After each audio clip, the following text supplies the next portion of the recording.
The deadly delivery. Have you ever felt like this might be the moment you die? If not, consider yourself lucky, because that's exactly what happened to me last week. I work at a local pizza shop. My job involves taking orders and delivering pizzas to customers during the night. I've always worked night shifts and never had any issues until last week. I was standing near the counter when the shop phone rang. The man on the line ordered 2 large pizzas and gave an address to a house on the outskirts of town. The man's rude behavior over the phone annoyed me, but I let it slide and started preparing for the delivery. I asked the cook to prepare the order. I checked the address on GPS and realized it would take me 20 minutes to drive there. I was driving through small towns. It was 10 p.m., so the streets were completely deserted. I spotted a house at the end of the street and realized it was the location. I parked near the house and stepped out. The house looked quite abandoned, as if no one lived there. I walked to the front door and knocked. I heard the door creak open after a few seconds. A rough-looking, angry man with a scruffy beard stood in the doorway. His eyes were bloodshot, and he reeked of alcohol. He asked, "What do you want?" I realized this was the same guy who had insulted me over the phone. I calmly said, "Here's your pizza," and handed him the boxes. The man eyed me up and down before paying me and slamming the door in my face. I walked back to my car and was about to start the engine when a sound caught my ear. It took me a moment to realize what it was. I strained to listen carefully and realized it was the sobbing of a little girl. I looked around but saw no one. Then I realized the crying was coming from the house I had just delivered the pizzas to. At first, I thought it might be his daughter. It could have been a private family matter, but there was something in the girl's cries, like she was begging me not to leave. I slowly got out of my car and tiptoed closer to the front door, trying to listen to the sounds coming from the house. The girl's sobbing continued, but this time I heard 2 more voices. I heard 2 men speaking in hushed tones, their voices raspy, though I could almost make out everything they said. The angry drunk man was yelling at another man, "I told you to shut the girl's mouth tightly." The other man replied, "I did, but she won't stop sobbing." They argued, their voices filled with profanity. The girl's sobbing grew louder. There was a small window on the porch. I slowly peeked inside, and what I saw terrified me. A little girl lay on a dusty mattress on the floor, her hands and feet bound, her mouth taped shut, her wide eyes filled with terror. The entire situation became clear to me. They were kidnappers, and this little girl was their captive. The house was likely abandoned, which is why they chose it as their hideout. I got back into my car, honestly terrified, and thought about just leaving. I figured it was better to let the police handle it, but I realized how dangerous it would be to leave the girl there. So, I called 911. The nearest station said they'd arrive in about 20 minutes. I stepped out and began moving toward the back of the house. When I reached the back door, I saw the 2 men heading upstairs, leaving the girl on the floor. I told myself this was my only chance. Luckily, the back door had a small pet flap. I reached through and turned the knob. Slowly, the door opened. The men were still arguing upstairs. I quietly made my way into the living room. I reached the girl. At first, she was terrified, but I reassured her, gesturing for silence and whispering that I was there to help her escape. I told her the police were on their way. She nodded tearfully. I started untying her, but suddenly I heard hurried footsteps. It was one of them. I immediately picked the girl up and began running toward the door. The bastard pulled out a large knife and chased us. As I neared the exit, he stabbed me in the leg. I screamed in pain, but I couldn't stop. The girl began crying and screaming in fear when she saw blood pouring from my leg. I held her tightly and ran as fast as I could. The streets were empty, and the next house was far away. I knew I couldn't make it that far. I prayed to God, begging for the police to arrive before they caught us. My hope of survival was slipping as I began to lose consciousness, but then I saw red and blue lights coming toward us. The sound of sirens made me breathe a sigh of relief. I passed out. I spent a week in the hospital. The police reunited the girl with her parents and arrested the kidnappers. The doctor told me I might have a limp for the rest of my life, but when the little girl visited me in the hospital, her smile and the happy tears on her parents' faces made every bit of pain worth it. I was happy to have saved a child's life that night, delivering pizza. The Bloody Delivery. A quiet, secluded suburban neighborhood with winding streets and houses far apart. My name is Nick, and I'm just a pizza delivery guy trying to make a living. Tonight is cold and rainy, the kind of night where windshield wipers have to work overtime. I've been driving these streets for months now, delivering pizzas to people who barely acknowledge me. It's just a job, nothing special. But tonight, I stopped at the same old house. The house that always orders pizza at the strangest hours. It's so remote and isolated. It feels like it belongs to another universe. I've been here so many times I've lost count, but there's always been something off about it. I parked in front of the isolated house at the edge of town, stopping at the end of the gravel driveway, headlights illuminating the crumbling porch. The house looked like it hadn't been cared for in years. Overgrown grass, dusty windows, darkened by old curtains swaying in the wind. I took a deep breath, grabbed the pizza box, and stepped up to the front door, knocking on the heavy wooden frame that echoed loudly. For a moment, nothing. Then, the door creaked open. A woman stood there, her faint smile barely lighting up her pale face, illuminated by dim light from inside. Yet her eyes were distant, unfocused, shadowed. "Here's your pizza," I said cheerfully, trying to shake off the unease creeping up my spine. She reached out for the pizza box, her hand extending. But something about her hand caught my eye. As I handed it to her, I noticed bruises, dark, swollen marks on her pale skin, as if they'd been there for days.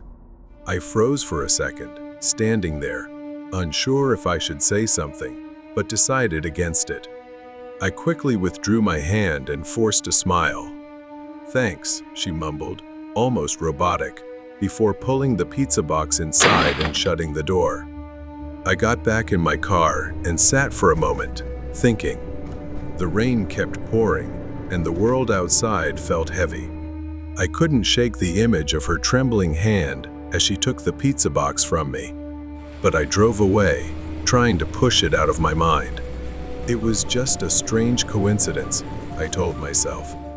Weeks passed. Same routine. I delivered pizza to the same house every few days. I started to feel uneasy, my curiosity growing. One evening, after handing her the pizza, I hesitated and asked, "Excuse me? May I ask something?" But the woman only smiled faintly, shook her head, and closed the door, leaving me unsettled. Each time, the bruises and scratches on her hands seemed worse, this time even on her face, as if they had just healed and then reappeared. My instincts told me something was very wrong. Tonight, there was no regular order, but then I noticed something strange, a note hastily written in black ink taped to the door. It read, "Deliver to the back door. Knock 3 times, hard." I followed the instructions. This time, it wasn't her but a man. He stood there, bloodshot eyes, clearly intoxicated, his breath reeking of alcohol. He didn't say a word, just glared at me. I instinctively stepped back, trying to keep calm. He reached for the pizza box, snatched it from my hands, stepped inside and slammed the door shut. I left quickly. One evening, I drove past the house again, not to deliver this time, just passing by after my shift. My curiosity got the better of me, and I glanced at the house. In the second-floor window, a figure appeared behind the curtain, flashing a light 3 times, repeatedly, over and over. But then, I saw the shadow of a man behind her, raising his hand as if ready to strike. I froze for a moment. I sat in my car, unable to take my eyes off the house. Something inside me told me I needed to go back. I didn't know what would happen next, but I couldn't ignore it. She needed help. After some thought, I returned to the house, planning to make up an excuse, saying it was a promotional gift for loyal customers. I felt I needed to see the woman again to make sure she was okay. The woman opened the door to pay, her eyes darting down to her hand as if she was deciding whether to say something. I followed her gaze. Then, her hand slowly moved down in an unusual way. She folded her thumb into her palm, then folded all her fingers down. At first, I didn't understand, but then I remembered learning about warning signals. It was the SOS hand signal for help. Before I could react or ask her what was happening, the man appeared behind her and shoved her back. He was still drunk, stumbling toward me with a dark, menacing expression. This time, his face had a fresh scratch, and his clothes were smeared with something unidentifiable, speckled with tiny dark spots. The man looked disoriented, his bloodshot eyes moving sluggishly. He mumbled something incoherent and slammed the door shut. At that moment, I froze in hesitation, unsure if this was my responsibility and whether I was putting myself in danger. Just as I was about to leave, the woman screamed from inside the house. "Help! Please!" Her voice was filled with fear. I dropped the pizza box, instincts kicking in, and rushed through the door without hesitation, quickly moving into the house. I knew a bit about self-defense. I had trained in martial arts for situations like this. As I stepped inside, a scene of chaos unfolded. It was horrifying. She was pinned to the floor, struggling under the man's weight, her face wet with tears, and her hands partially bound.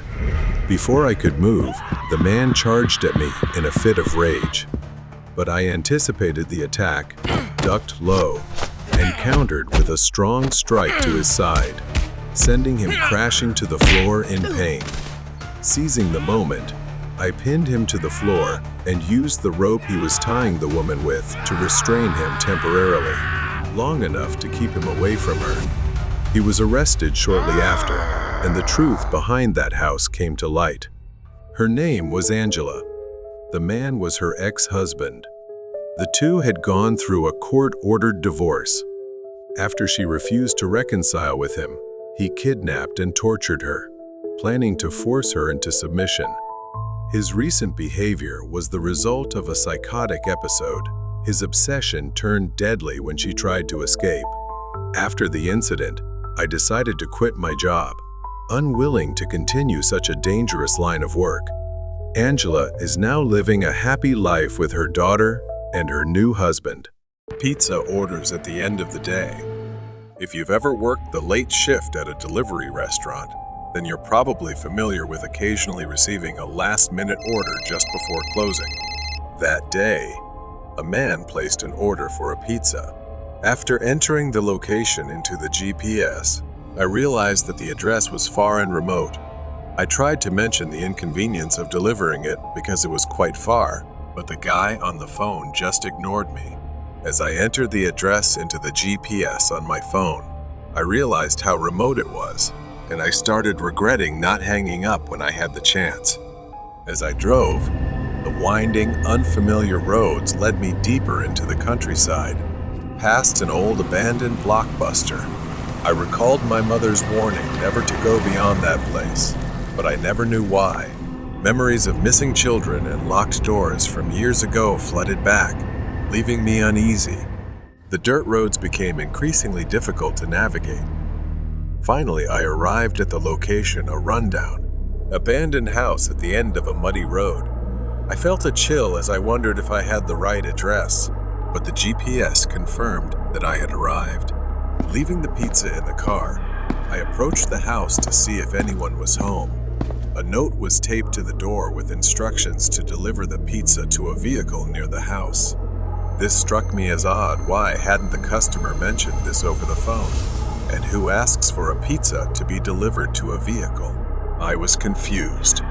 Despite growing anxiety, I decided to follow the instructions since I had come this far. As I rounded the corner of the house, I was startled to see an old camper van parked with its back doors wide open. I slowly approached, hardly daring to breathe. I froze as I realized the figure was dragging something heavy, a rolled-up carpet, stained dark. The man finally moved, stepping forward into the dim light. His face remained hidden in the shadows by a wide-brimmed hat, but I could feel the cold and mysterious aura emanating from him. He extended a gloved hand toward me, but instead of reaching for the pizzas, he handed me an old, weathered envelope. I hesitated before taking it, sensing something unsettling.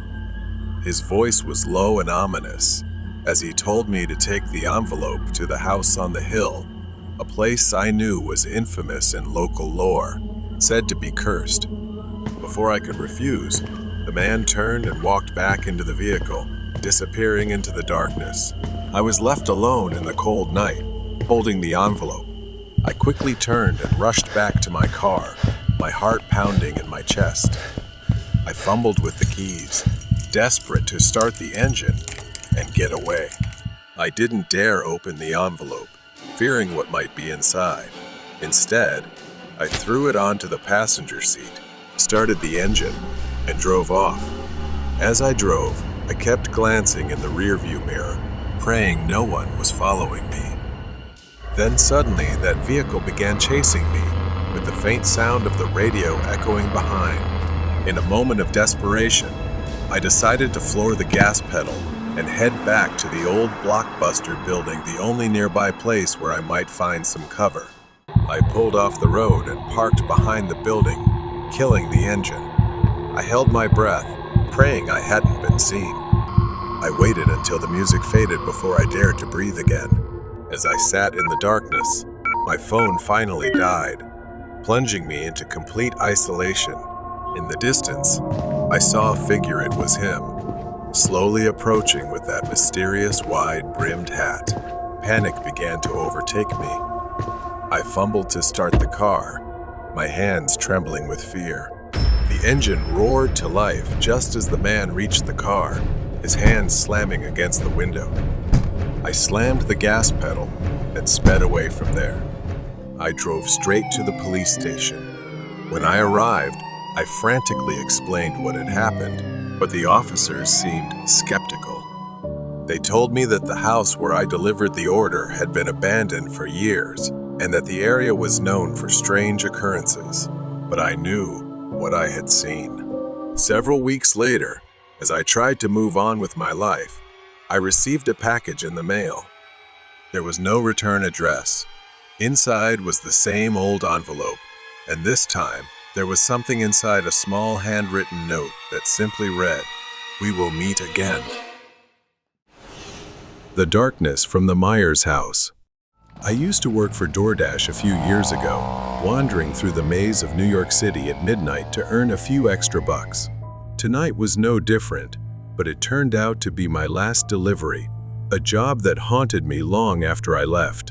GPS led me to an unfamiliar part of the city, dark and alien.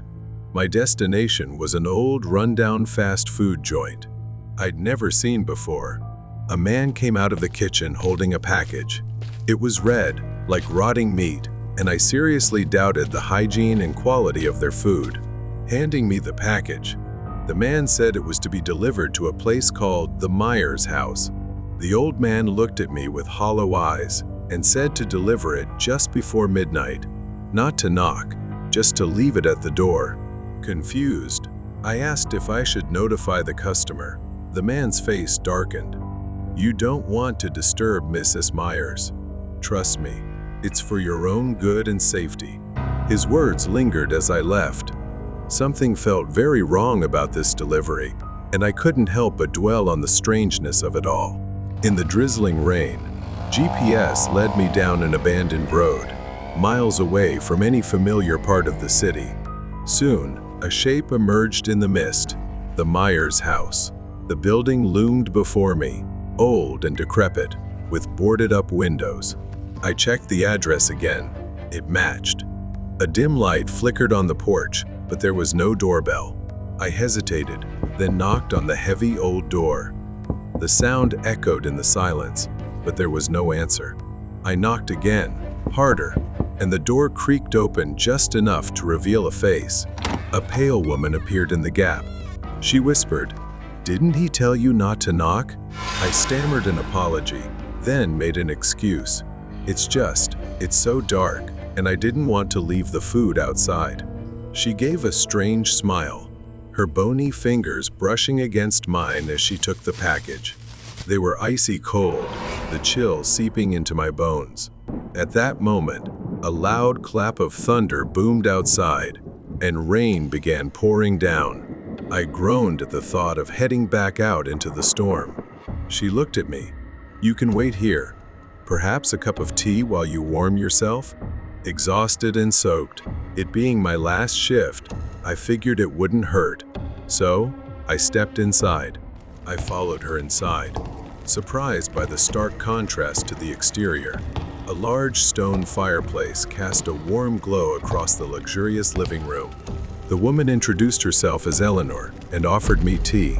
I sat down, feeling a bit uneasy. She began offering me dessert, but I declined. Then her expression shifted. Eleanor's smile grew dark and menacing. Suddenly, something gleamed, a butcher knife in her hand. I froze, realizing the hunger burning in Eleanor's eyes. Panic overtook me. My head spun as I tried to stand, but my legs felt leaden, my movements sluggish. I could barely lift my arms. I forced myself to stand, reaching for anything I could use as a weapon. My hand closed around a brass candlestick. As Eleanor lunged, staggering, I swung with all the strength I had left. The candlestick connected with a sickening crack, sending her sprawling to the floor. Her bony fingers clawed at the carpet, dragging her broken body toward me, the hunger in her eyes burning brighter. Taking advantage of the brief respite, I staggered toward the front door, fumbling for the handle. With desperate strength, I yanked the door open. I didn't look back as I ran into the storm. I kept running until I saw and flagged down a passing car, collapsing onto the wet sidewalk. The last thing I saw was a stranger's worried face as I blacked out. I woke up in a hospital room and was told I had been drugged with sedatives. Even more shocking was that the restaurant where I had picked up Eleanor's order had vanished. It didn't exist on GPS. I can't help but think there are still hidden restaurants scattered across the city, secretly catering to the midnight cravings of cannibals I'll never understand. Haunting delivery trip. I was working for a food delivery platform on weekends to make some extra money. Between my main job and this side gig, I often felt exhausted. It was past 9 p.m. when I started my shift, picking up small orders and delivering them to random houses. After my first delivery, I drove around the area for a while, waiting for something to come through. 20 minutes passed with nothing. Just as I was about to give up, my phone buzzed with an order for just 1 tacos and a drink. I confirmed the order and headed to the restaurant to pick it up. After grabbing the order, I began the 10-minute drive to the customer's house. It was a normal neighborhood, nothing unusual. As I approached a red light, I noticed a pickup truck stop next to me. Instinctively, I glanced over. The guy in the truck was leaning out of the window, staring straight at my car. I looked away when the light turned green and pressed the gas. I glanced in my rearview mirror. The truck was now in my lane, driving a short distance behind me. As I approached the neighborhood where I was making the delivery, the truck was still behind me. Was he following me? The route was mostly straight. so I wasn't sure if he was just heading in the same direction. I tried to stay calm, but the moment I turned into the neighborhood, I knew. The pickup truck turned in too. Maybe he lived here, I thought. I continued driving through the quiet suburban streets, following the GPS until I reached the final road, a dead end. I braked and parked on the side of the road near the house number I had to deliver to. The truck followed and parked behind me. I sat there, frozen, trying to come up with a plan for the worst-case scenario. What was this guy doing? Was he really following me? I glanced at my phone and saw a message from the customer asking, "When will the food arrive?" Could it be the guy in the truck? Was he the customer waiting for me to step out? I felt more trapped than ever. The man got out of the truck. My heart pounded as I watched him slowly approach my car. He stopped right by my trunk, his face partially hidden in the shadows. Then, out of nowhere, he grabbed something like a metal rod and slammed it into my rear windshield. The glass shattered around me. I screamed and, without thinking, instinctively slammed my foot on the gas. The man jumped onto the back of my car, nearly lying flat as he tried to crawl through the shattered window. I swerved sharply, making a U-turn, and felt him fall off the car. My hands trembled as I maneuvered between the trucks. In the rearview mirror, I saw him stumbling in the street as I sped away. My hands shaking, I picked up the phone to call the police. By the time the police arrived, the man had vanished. All they found were shards of glass scattered across the road. They searched the area, but he was gone. I stood staring at the cracks in my shattered windshield, and memories of the terrifying experience replayed in my mind. I was lucky to have escaped, but deep down I still felt uneasy because he was still out there, haunting delivery trip. It's been almost a month since that horrifying night. I haven't driven for the delivery app since then. Every time I think about driving, the echo of shattering glass floods my mind. I try to tell myself it was just an incident, that I was unlucky. There were no witnesses. The police reassured me they'd find him, saying it was probably just a disturbed person trying to scare me. But I couldn't shake the feeling that there had to be some reason he was following me. I decided to try driving again. I needed the money, and I couldn't let fear control my life. I told myself that this time I'd be careful and avoid driving too late at night, and I'd stay away from isolated neighborhoods. As I got into the car, that familiar fear washed over me. My hands were sweaty.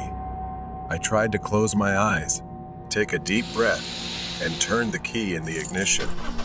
Things started off fine. I was careful and checked my mirrors more frequently. But as the sun set, my phone buzzed with an order that sent a chill down my spine. 1 taco and a drink. A simple order, just like that night. I hesitated, my thumb hovering over the accept button. I figured it was just a coincidence, so I accepted the order. A light drizzle had begun. The drive to Taco felt eerie, as if I was retracing the same steps as that night. I picked up the order and placed it on the passenger seat. As I drove to the delivery address, waves of anxiety hit me. The house was in a different neighborhood, but each turn felt strangely familiar. When I parked at the curb, the hairs on the back of my neck stood up. The headlights of a car behind me suddenly flicked on. I looked, it was a truck, and it looked just like the one from that night. Panic set in as the truck rolled closer, its blinding headlights on full beam. The truck parked right behind me, as if waiting for me to make a move. I tried to text my customer, but I was shaking so badly I couldn't type properly, wasting precious time. Suddenly, a notification popped up on my phone. "Customer, when will my order arrive?" I couldn't believe it and dropped my phone right then. It was happening again. Could he have been waiting for this moment to get revenge? I couldn't go through this again. I had to act. I pressed the gas, moving my car to another spot. The truck slowed down behind me, its headlights glaring blindingly in my rearview mirror, causing me to squint. Suddenly, the truck surged forward, crashing into the back of my car. The impact jerked me forward, my chest slamming into the steering wheel. Pain shot through my ribs as I gasped, trying to catch my breath. I pressed the gas harder, but the rain had made the road slick, so I had to maintain control to avoid crashing. Panic hit me as he pulled up alongside, rolled down his window, and gave me a sinister smile. Another slam. The back of my car crumpled, and I felt something wet trickling down my head. My head had been injured and was bleeding from the impact against the window when he rammed me again. I braked hard, dazed, my vision blurring from the blood running down my face and the sharp pain in my side. But I couldn't give up. I grabbed my phone and dialed 911 for help. I could see his silhouette through the rain, stepping out of his truck. I refused to give up, flooring the gas and driving blindly. My car slammed into a tree.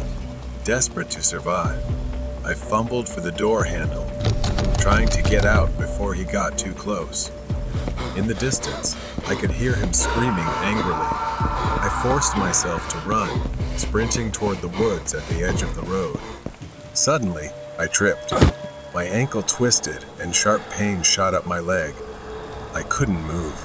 He was almost on top of me, his shadow looming as I tried to crawl toward the edge of the road. I turned to face him. He raised the crowbar high above his head, ready to strike, and I screamed. But then, the sound of police sirens cut through the quiet rain. He froze, trying to run, but it was too late. The police used a taser and tackled him to the ground. He was finally caught. I fainted, slowly losing consciousness. Paramedics loaded me into an ambulance, and a wave of relief washed over me. The nightmare was finally over. Uber drivers, weird night. I had been driving Uber for about a year and had never really encountered any trouble, except for once when a drunk man tried to punch out my backseat window. But the only reason I quit this job has to do with something I had never encountered, and to this day, I still remember it vividly. Around midnight, I received a request to pick up someone named Pamela at an address that seemed a bit off the usual route. I drove to the address. The area was deserted, and there were no signs of anyone being around. Suddenly, the back door opened, and I jumped in surprise. Turning around, I saw an elderly woman, probably in her 80s. At this late hour, it was a bit odd, but I had seen older passengers before, though not very often. She silently struggled to get into the back seat, and I noticed her hollow, empty eyes, as if she had just woken up from a coma and couldn't make sense of what was happening around her. "How's your night, Pamela?"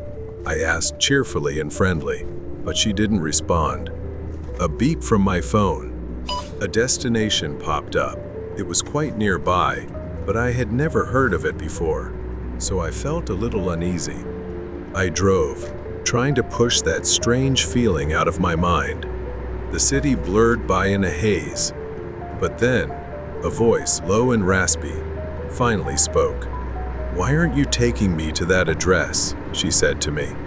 I told her I was taking her there, and it was still quite a distance. I replied, trying to stay polite. But the uneasy feeling, something wasn't right, kept growing. Then she started yelling at me, demanding I stop the car. It felt a bit rude, but what I needed to do now was stay polite. I wanted her out of my car, so I happily complied and stopped. I complied, stopping the car at a quiet corner just a few blocks away. I tilted my head to glance over my shoulder to wish her good luck, as it was part of my daily routine. But when I turned back, Pamela was right in front of my face, just millimeters away, hovering between the two front seats. I froze. Her eyes were white, sunken deep into her face. Her mouth was wide open, gasping for air. as if struggling and laboring to breathe. I stammered, "Pamela, are you okay?" Then her hand touched my shoulder. It was cold as ice, seeping into my skin and bones. Her pupils rolled back into her head, leaving her eyes completely white. My mind couldn't comprehend anything, and I began to fear for my own life. Before I could say anything, she leaned close to my ear and whispered in a chilling voice, "Go to the stairs tonight." I looked at her, confused. Pamela didn't say anything else, then climbed out of the car. I watched her shuffle toward a dilapidated building and disappear inside. I whispered to myself, not knowing what the hell had just happened. That night, I turned off the app and drove back to my apartment. When I arrived at the building, I sat in my car for about 10 to 15 minutes, trying to make sense of the woman's words. Eventually, I calmed down and went inside the apartment. I had just moved into this place because the rent was cheap, and it was an old building. People always complained about the maintenance and facilities. It really needed repairs, but the landlord never cared. I lived on the 6th floor. I went to the elevator and pressed the button, watching the numbers slowly go down. There was no one else in the lobby, but I couldn't shake the chill running down my spine. The numbers on the screen flickered. Suddenly, I heard a hoarse whisper, cold and close to my ear, "Close it." I jumped, looking around, but there was no one there. "Pamela, is she following me?" Sweat beaded on my forehead, and I decided I couldn't wait any longer. I sprinted toward the stairs, almost crawling on all fours as I climbed. The darkness below seemed to be chasing me. When I reached my apartment, I slammed the door shut and sat on the floor. Suddenly, I heard a loud crash. It sounded like something had collapsed to the ground, and the fire alarm went off, with people screaming. I opened the door and saw other tenants looking down the hallway, talking in panic. The elevator, it malfunctioned and crashed. The landlord was handcuffed and led away, charged with endangering tenants by neglecting maintenance. Other residents were shouting at him, angry at his irresponsibility. I stood still in disbelief that I was alive. As the police took the landlord away, I overheard two tenants talking, saying they remembered him once saying he had fixed it, but Mrs. Miller still died, crushed. They couldn't even imagine how terrified she must have felt when the elevator fell. "Who are you talking about?" I asked. One person answered, "That's Pamela Miller, the woman who lived in your apartment before you. She died in that very elevator, but somehow, the landlord got away with it. I still visit her grave sometimes. God bless her." My head spun as I tried to understand.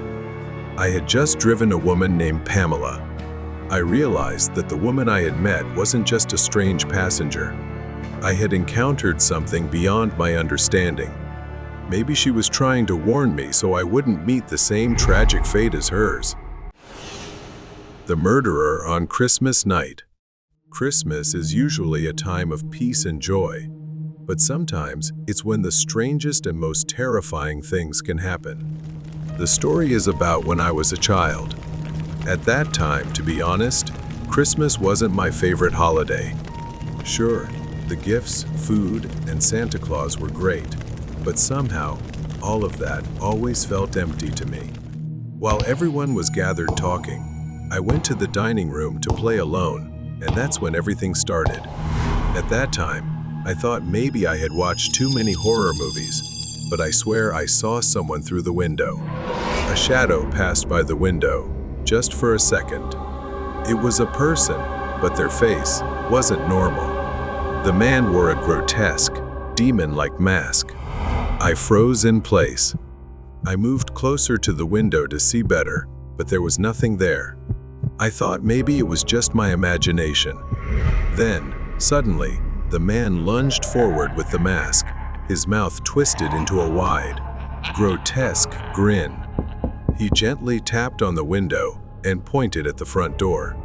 After that, He moved away from the window and walked toward the front door. A few seconds later, someone began knocking on the door. I ran to warn my dad, but he brushed it off, thinking it was just Uncle Henry bringing in beer. He even joked that I was probably imagining everything because I was bored. My dad hesitated as he stepped toward the door, reluctantly opening it. It was Uncle Henry, which confused me even more. I didn't know what was going on. Despite Uncle Henry's comforting presence, the strange feeling I had didn't go away. I didn't know what to say anymore. I was scared, but my dad seemed to think it was just a prank. My body trembled as I went back upstairs, locked the door, and shoved a chair under the doorknob, trapping myself in my room, trying to escape the growing fear inside me. As night fell, and the family gathered outside to watch the fireworks, I stayed inside, staring out of my bedroom window at the bright lights. Suddenly, someone began knocking on my room door. I was about to open it when I realized something was wrong. I looked back out the window. My mom, dad, grandparents, and uncle were all downstairs. So, who was knocking on the door? I stepped toward the door, my hand trembling as I touched the doorknob. I paused for a second, then looked through the peephole. It wasn't my parents. It was him, the man wearing the demon mask. His voice was deep, but I could still hear it clearly. There was no mistaking him. He insisted that I let him in, promising me horrors if I refused. He even taunted me, threatening to kill me like he had with other children. Terrified, the first refused to open the door, only to hear the door starting to splinter as the masked man tried to break in. I screamed for help, but they outside didn't know the danger lurking inside. In a desperate attempt to cry for help, at the same time, my parents struggled to open the locked back door, which had been mysteriously sealed from the inside. They were panicked, unable to get into the house. As the masked man continued pounding on the door, I watched in horror as the wood began to crack. He was close to getting in, and I could feel my life slipping away. The door shattered, and the man, his face still hidden behind the grotesque demon mask, stepped into the room. He grabbed my neck with terrifying strength. My body writhed, trying to escape his grip. My vision blurred, and for a moment, I thought this was it. But then, a loud crash sounded from outside the window.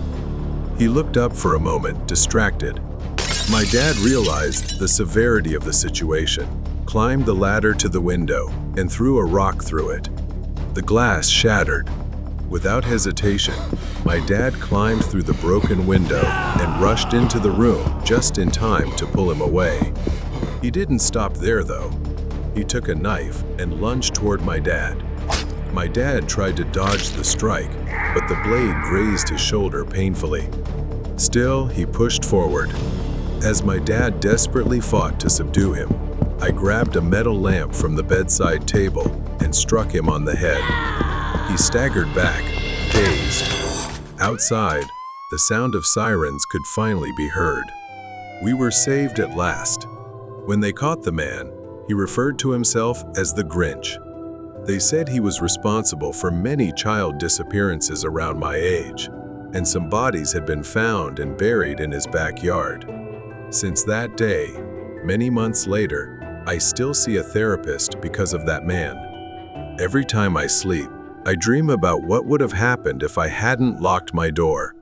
I survived, yes, but the nightmares will never leave me. The possession of the red dress. Ben, my best friend, and I went to a remote lakeside campground for a quiet weekend of fishing. The night air was cold, peaceful, with only the crackling of the fire and the occasional splash of a fish jumping out of the water. We were enjoying this calm together. I suggested grilling the fish, and Ben agreed to gather firewood. He went to the forest's edge to find some. Along the way, he found a lot of dry branches scattered around, but then he saw something red in the darkness. As he got closer, he discovered a red dress. After a while, Ben returned with a bundle of firewood wrapped in the red dress.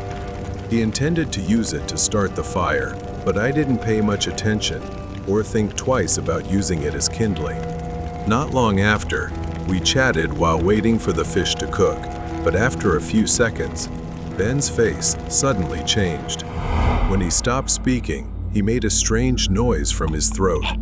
His attitude shifted, becoming oddly restless. Ben's eyes grew wild, and he suddenly became aggressively irrational.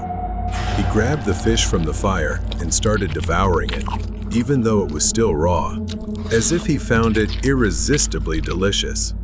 I didn't understand why he was acting like that, but I was concerned the fish wasn't cooked.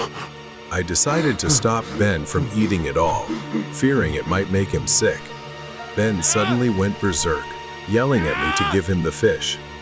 That's when I realized something terrible had happened. Ben seemed to have lost his mind and control.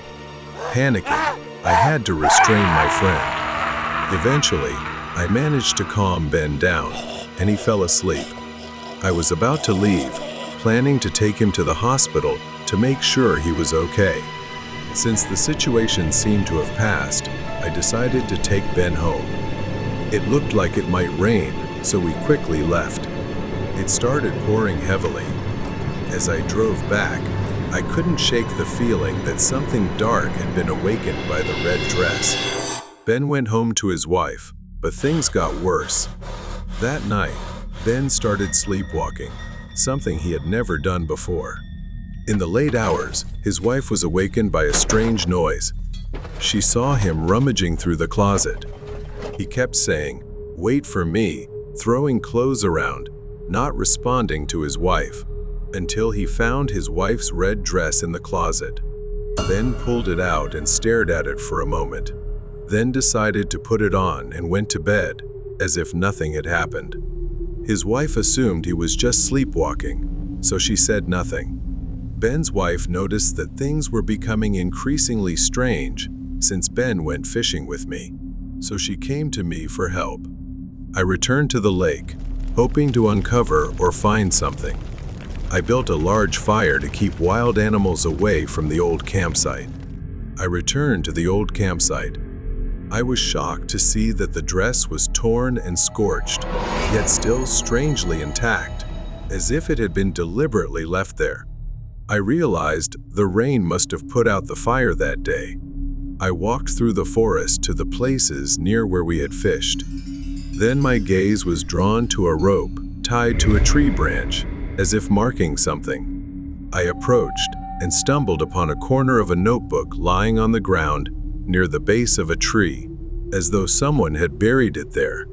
The journal revealed the tragic story of a woman named Elena, who had lived in the forest many years ago. She was known for wearing the same red dress, a gift from her lover. However, her love turned to jealousy and obsession, and after a tragic incident, she was murdered by him.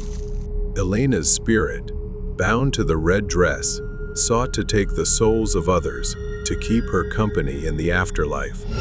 The dress served as a conduit for the spirit, and those who interacted with it would become vessels for her rage and obsession. I returned to the same spot. Ben was now kneeling at the base of the tree, staring at the scorched red dress. Then he reached for it. Ben suddenly lunged at me, becoming more aggressive like a beast. I struggled to overpower him to get the dress. I tried to wrestle Ben off to get the dress. Desperate, I grabbed the red dress and threw it into the fire I had built earlier. This time, I had to make sure it burned completely. As the dress burned, Ben collapsed to the ground, his face twisted in agony, as if he had just woken up from a terrible nightmare. Ben's eyes were filled with confusion and horror as he stared at the dress still burning. In the days that followed, Ben tried to return to normal life, but he remained haunted by the red dress and the woman in the forest. Every time he saw the color red, he became terrified. After everything that happened, I too was affected by what I had witnessed, but I tried to forget it. believing the worst was finally behind us. Run away from strangers. The grocery store sat in the middle of a vast, empty parking lot, bathed in dim streetlight. It was 2 a.m. The store was closed, and an eerie quiet surrounded the building. I was the night shift manager here. Usually things were calm, and nothing happened, just me stocking shelves during the quiet hours while the rest of the world slept. I had been working non-stop since my shift began at 10 p.m., trying to get everything done. My focus was broken by a soft knocking sound. It was coming from the front of the store. I left my cart behind and walked toward the sound. Through the large glass windows, I saw him, a man. I approached the glass door. I asked him what he wanted. He demanded I open the door. His face was expressionless, devoid of a smile, just cold eyes staring at me. I told him the store was closed and he couldn't stay here.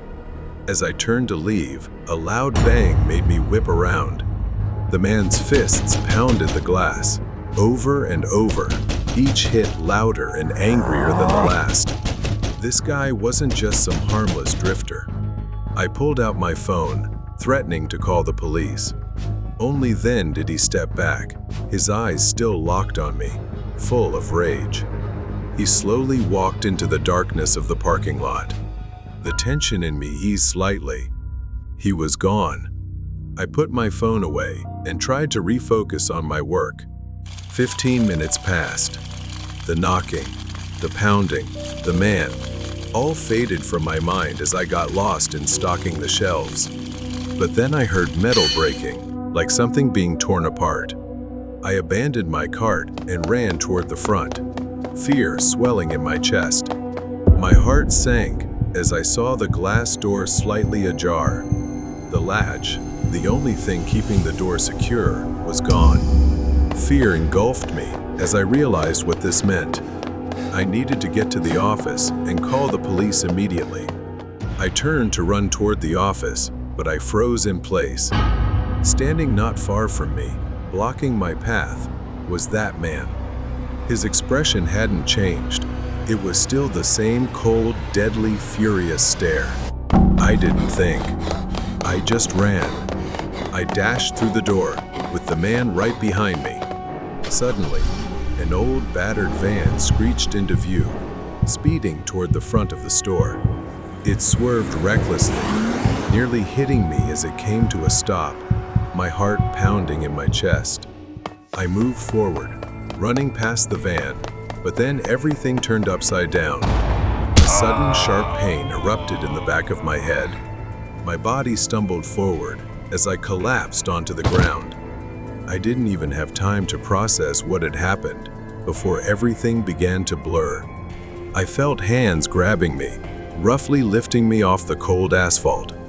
My vision faded, darkness closing in, and the last thing I remembered was the roar of the truck's engine and the sensation of being dragged inside.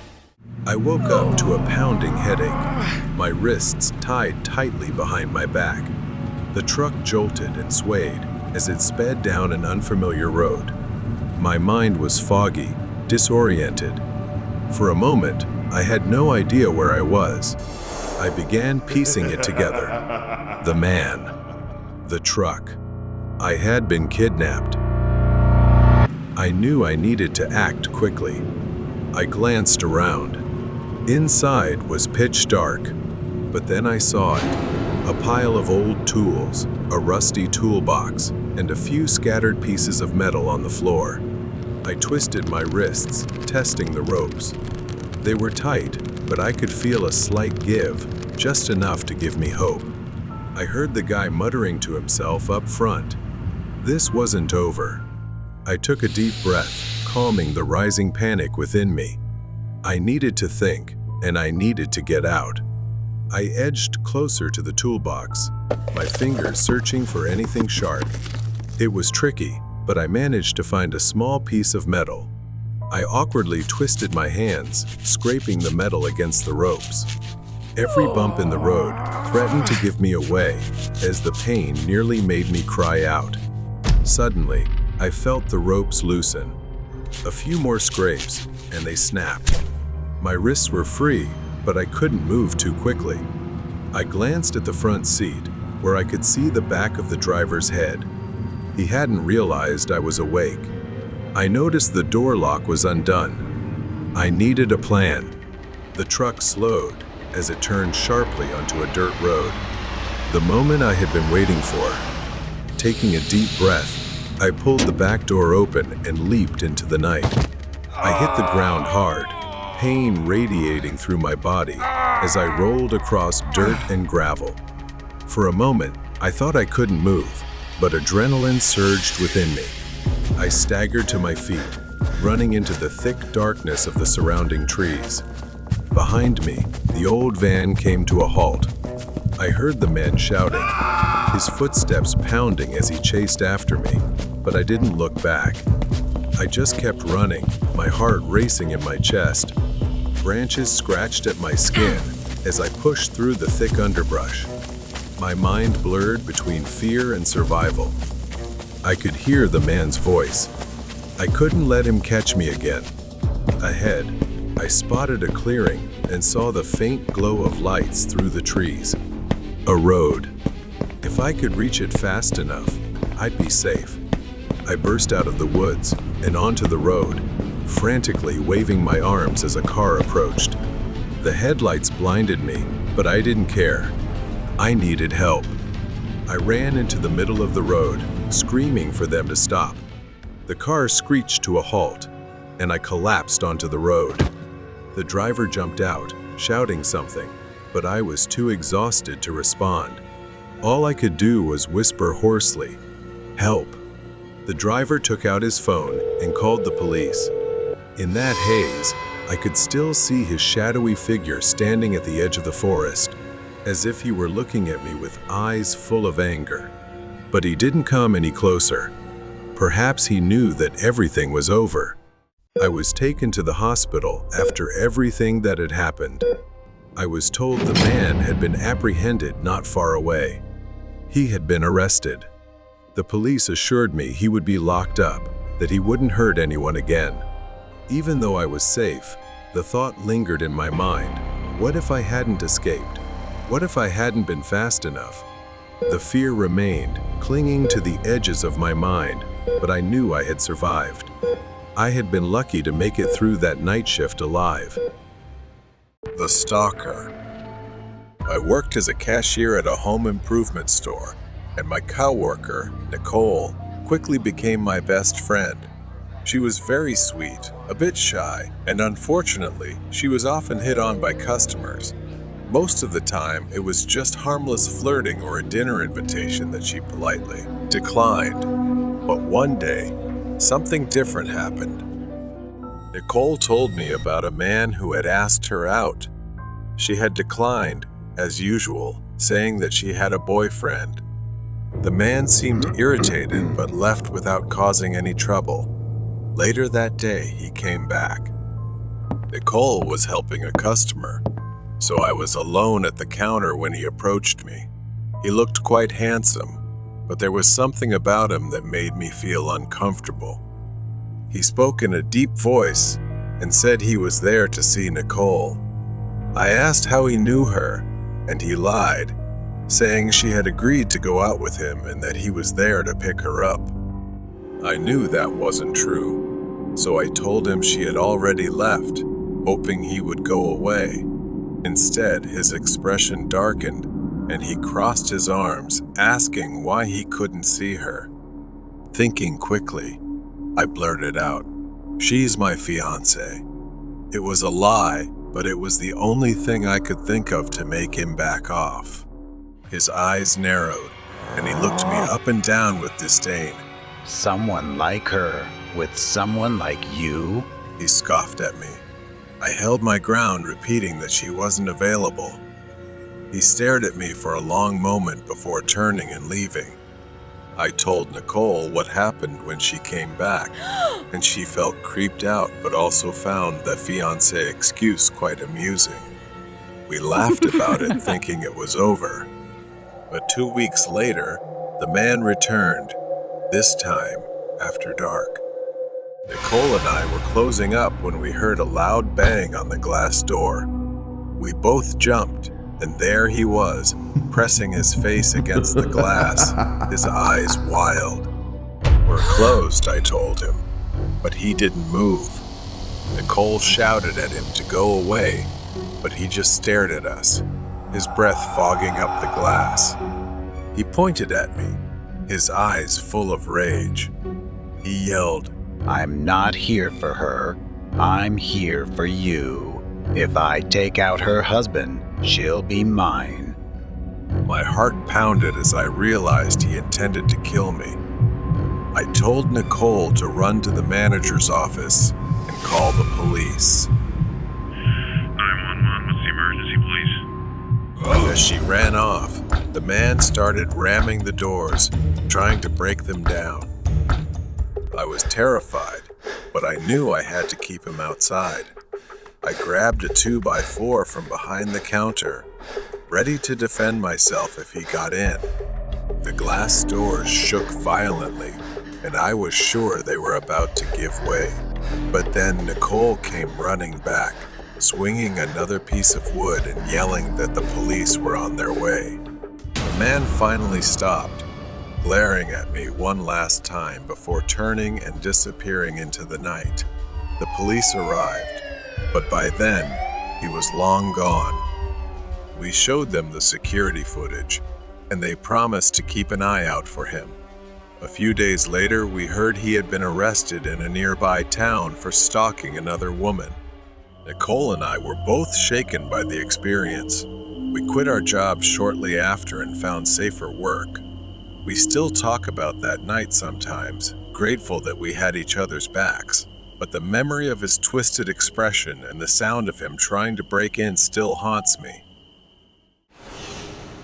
The town's haunted mystery. It was during one of our arguments, moving from yelling to an uncomfortable silence. Kira suggested, almost hesitantly, maybe we just need to leave. Start somewhere new.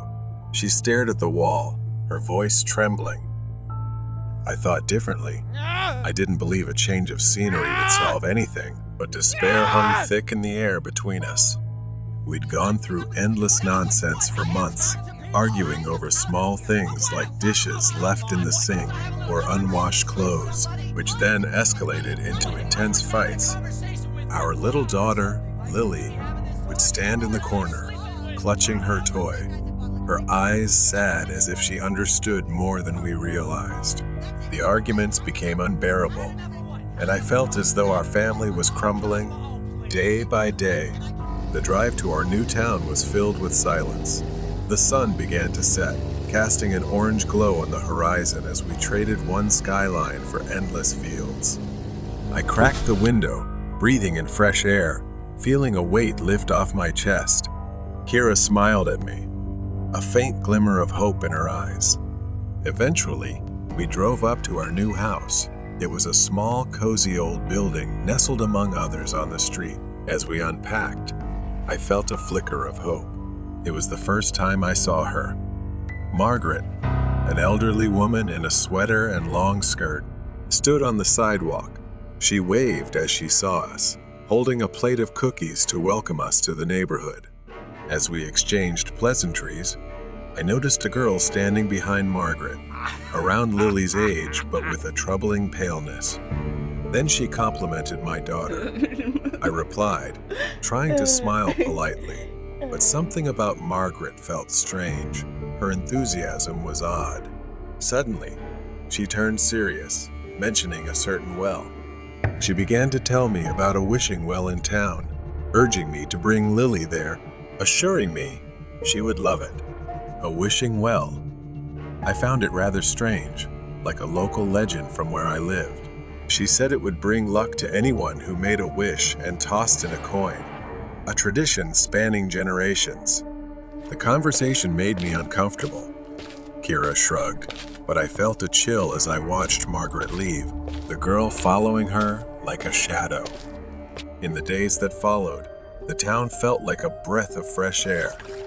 The change in atmosphere worked wonders for our family. Kira and I argued less, and Lily seemed to thrive in the open space of our new home. The townsfolk were friendly and laid back. Yet, the well kept coming up in conversation. I overheard a cashier mention it, saying, "The well changed my life." At work, my coworkers talked about it as if it were some sort of miracle. Finally, one night, I mentioned it to Kira about everyone's obsession with this well. She just thought it was probably one of their local traditions. But the unease grew heavier. The atmosphere at work changed. My hours were cut, and coworkers became distant. It felt like something was pressing down on us, suffocating us. Kira's mood turned dark, and we argued over trivial things again. One night, I was wandering through the forest. I stumbled upon the well. It stood ominously in a clearing, its stone walls oddly slick. I could feel the weight of the town's tradition pulling me back. What if I made a wish? Desperation clawed within me. I approached the well, heart pounding. I had nothing left to lose. I pulled a quarter from my pocket, thinking of my family, of needing things to get better. I tossed the coin in, wishing for things to improve. A silence fell over me as I turned to leave. At that moment, Margaret appeared, her smile wide and unsettling. "You made a wish, didn't you?" I nodded, feeling a mix of hope and dread rising within me. She simply said, "It will come true," and then smiled, walking away. The next morning, I woke up to the familiar warmth in bed. Kira lay beside me, her face peaceful. I glanced around, feeling a weight lift from my chest. I had a strange feeling of hope, as though everything was falling back into place. Breakfast was a cheerful event, laughter filling the room. It felt like the burdens of the past had been lifted. We were happy, almost too happy. But a small part of me felt something wasn't quite right. And everything from that day began that night. While lying in bed, I couldn't escape the feeling of insecurity. Something is wrong. Lily's scream broke the silence, and I rushed to my child's room. Lily trembled, her eyes wide open in fear as she cried and pointed to me that there was a monster in the window. I hurried to the window, pulled back the curtains, but there was nothing there. Just the empty street and the trees. What is happening? I whispered to myself, feeling panic rise within me. I turned back to Lily, who was still staring at the window, pale and terrified. I stood frozen, trying to comfort her in my arms, though the unease gnawed at me. I stayed up late that night, with Lily between Kira and me. Kira, exhausted from sleepless nights, drifted off, leaving me on high alert. The following days were a chaotic mix of anxiety and paranoia. Lily's nightmares became a nightly occurrence, and each time, I found myself jolted awake by her screams. I tried to distract myself with errands around town, but whispers seemed to follow me everywhere I went. The locals had hollow smiles, with something in their eyes I couldn't quite identify. It felt like the whole town was watching me. "Everything will be fine," a cheerful cashier said as I bought groceries, but her smile felt like a mask hiding something sinister. "Just make a wish by the well. I never wanted this nightmare. I never wanted my family involved in any twisted game." One evening, after another night of Lily's screams, I found myself back at the well, drawn by some force I couldn't understand. The air was tense as I approached, Margaret's words echoing in my mind. As I stood there, I noticed the well's surface glistening under the moonlight, almost inviting me.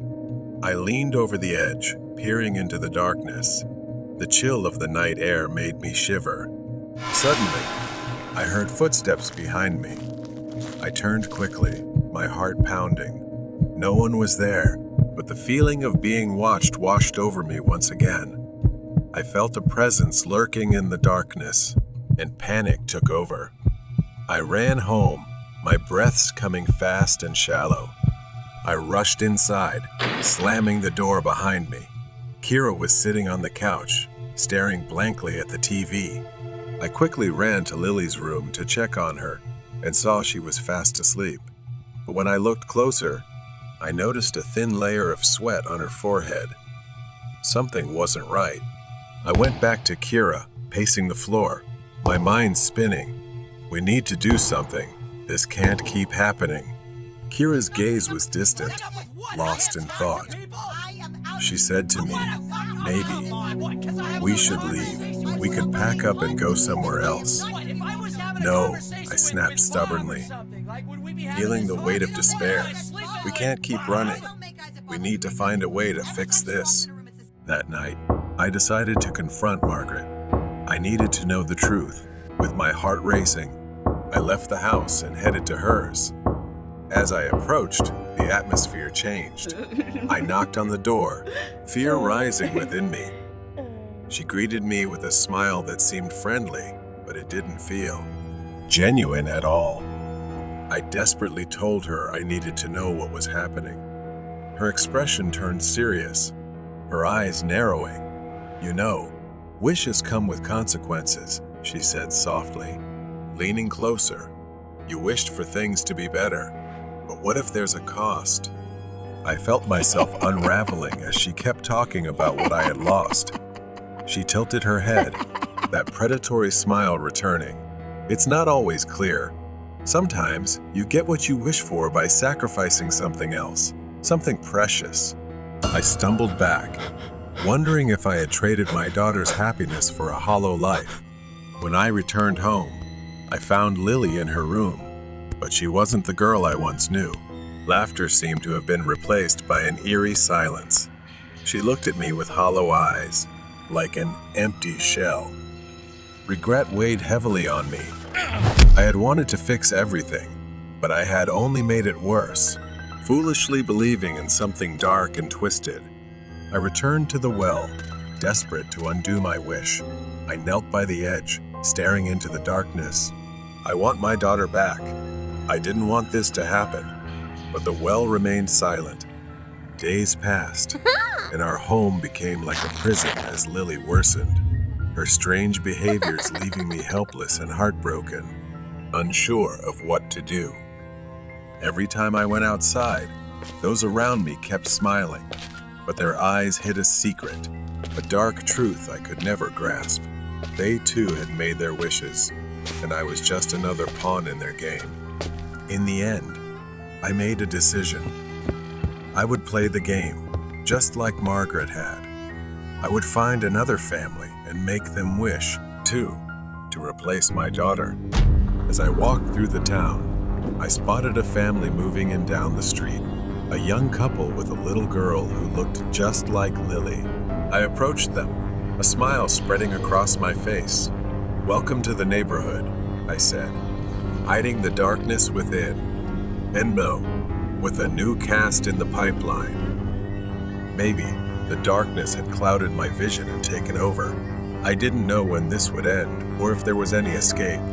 The girl looked up, her eyes bright and full of life, unaware of the fate that awaited her. Perhaps I had to be the villain, to save my daughter, my family. The Uber driver's nightmare trip. The Uber nightmare, it was just another night on the job. Not that I enjoyed these late shifts, but my rent was due in a week, and I'd already spent all my money on new tires and an oil change. I'd been driving every night. I really hated driving at night. The fog, the isolation, it always gave me chills. I had just dropped off a drunk couple from a bar when my phone buzzed, signaling the next ride. As I drove to pick up my next passenger, I noticed it was the exact spot where I had picked up the couple just half an hour earlier. I figured it was just a strange coincidence. I stopped at the pickup location but didn't see anyone. The fog had thickened, as if swallowing the entire street. I honked the horn and glanced around to see if anyone was coming, but there was no one. I quickly checked my phone to confirm the pickup spot on the app. Just as I was about to double-check the app, my back door suddenly opened, and my heart nearly jumped out of my chest. I let out a nervous laugh, even feeling a little embarrassed. It was a man.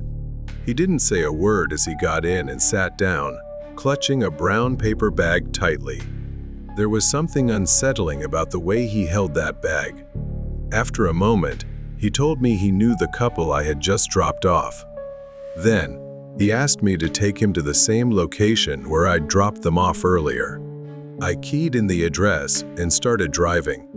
A few miles down the road, my phone buzzed, and I nearly jumped. I got a notification from Uber that someone else wanted to be picked up along the way. It was odd, considering it was past 3 in the morning. I arrived at the new pickup location, and she was standing beneath a streetlight, making her easy to spot. She ran toward the passenger seat, and instinctively, I unlocked the door for her to sit up front. With the man in the back seat, I didn't want to take any chances. I turned away and focused on driving. I glanced at her again. There was something about the way she looked at the man in the back seat, as if they shared a connection, but weren't saying it out loud. We drove in silence. I checked the map. All 3 of them were headed to the same address where I'd dropped off the couple earlier. My mind started racing. What's going on? Why is she going there too? Then I curiously asked, "So, do you all know each other?" She smiled, turned to me, and nodded. "Yes," she said with absolute confidence. When we arrived at the address, I noticed all the lights were off. They began walking toward the house, and before leaving, the woman turned back and said, "Just wait here for a minute. We'll be right back." Both disappeared into the darkness. I stared ahead and sat there for a few minutes, wondering for a moment, should I just leave? Suddenly, there was a loud bang on my car window. She yelled, "Please, hurry, hurry. My friend needs help. We need your help to get her to the hospital." I tried to shake off the fear in my mind and got out of the car to follow her. When we reached the door, the man slammed it shut behind me. He shoved me to the ground, and I saw the knife in his hand. The woman's voice changed, her calm demeanor replaced by a cruel laugh. She slowly turned to me and told me to run while laughing maniacally. I crawled as quickly as I could to the dining room, and I couldn't believe my eyes, the couple I had dropped off an hour ago. But they were no longer alive. The man was now behind me. He was so close. I ran as fast as I could. Luckily, he slipped, giving me just enough time to sprint up the stairs. I wedged myself into a closet, trying to suppress my sobs. I wasn't sure how long I could stay hidden. Then I suddenly realized there was a figure, a woman, standing in front of the closet. Perhaps the blood trail on the floor had given me away. I hesitated, but saw she was alone outside. I took a chance, shoved the door open, and knocked her to the ground. I hurried to the window without hesitation. I smashed the glass, breaking it, and climbed out. Pain shot through my arm, but I ignored it. I couldn't go back. I just ran, got into my car, and drove straight to the police station. My efforts paid off. The next morning, investigators uncovered the full extent of the killer's crimes. Dozens of drivers had been lured to their deaths in the same way I had been. They had used ride-sharing services as a cover, abducting innocent victims one by one, all for their dark purposes. This ruthless duo had evaded capture many times, but not this time. They were arrested. I felt incredibly lucky because, as far as I knew, most people didn't survive. The nightmare, it seemed, had finally ended. The deadly farewell. The fluorescent lights flickered overhead as I walked through the sterile hallway of the hospital. I had worked here for years, the smell of antiseptic and the beeping of monitors ingrained in my senses. But lately, something felt different, something that always sent a chill down my spine. My patients came in all ages, but there was one little girl named Tira, perhaps the youngest patient in the hospital. Tira was a sweet child. She often wandered the halls and talked to other patients, though she was mostly alone. One night, while working a night shift, I was doing my rounds as usual. In the empty, long corridor, I heard two people talking softly. It was late, and all patients were supposed to be asleep. I followed the sound, which was coming from room 203. As I carefully opened the door to check, I saw her. Tira was standing near the patient's bed, smiling at me mysteriously and greeting me. But my sudden appearance didn't startle her at all. I reminded her that it was past bedtime and asked what she was doing there. She replied, "Nothing. I just came to say goodbye to George." George was the patient in room 203. He had recently undergone major surgery. Though Tira seemed calm to me, I noticed George's face. He looked terrified and extremely pale. When I turned to remind her and take Tira back to her room, she had vanished as quickly as if she'd never been there. The next day, I went home around 4 a.m. after my night shift ended. It was my day off, so I slept the entire day. When I returned to work and walked past room 203, I thought about checking on George. But when I opened the door, I found a different patient, and I was informed that George had passed away the previous day. I stood frozen in the hallway, suddenly remembering when I asked Tira what she was doing in George's room. She said she came to say goodbye. But why goodbye? Shouldn't it have been good night? Something was very strange. Every time I encountered little Tira, I would find her wandering the empty hallways at night, talking to someone, or entering a room. At first, I was skeptical, but I noticed that her presence seemed to coincide with the moments just before a patient passed away. Could she possess the strange ability to know when someone was about to die? Then I searched the hospital records. Tira wasn't listed anywhere. There was no information about her being admitted, and no legal guardianship papers on file. I was stunned. I gradually became obsessed with Tira's story and started investigating her background. My suspicions grew when I learned from a nurse that Tira had died in the hospital just a few months ago after falling down the stairs. However, the nurse insisted the incident was ruled an accident, and the hospital never made it public. My mind reeled. How could Tira still be here if she was dead? I started piecing things together, and a chilling thought struck me. Perhaps Tira's spirit was still lingering here. One day, when I dozed off at my desk, I saw her. She was sitting, crying in my dream. I slowly approached Tira. Tira turned to face me, her pale face and empty eyes brimming with a profound sadness. She said, "I've been waiting for you, Dr. Cooper. You're the only one who can help me." I stood frozen, the air thick with fear, or perhaps confusion. I asked Tira, "Help you? Tell me how."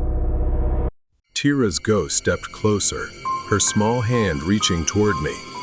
She whispered painfully, The experiment killed me."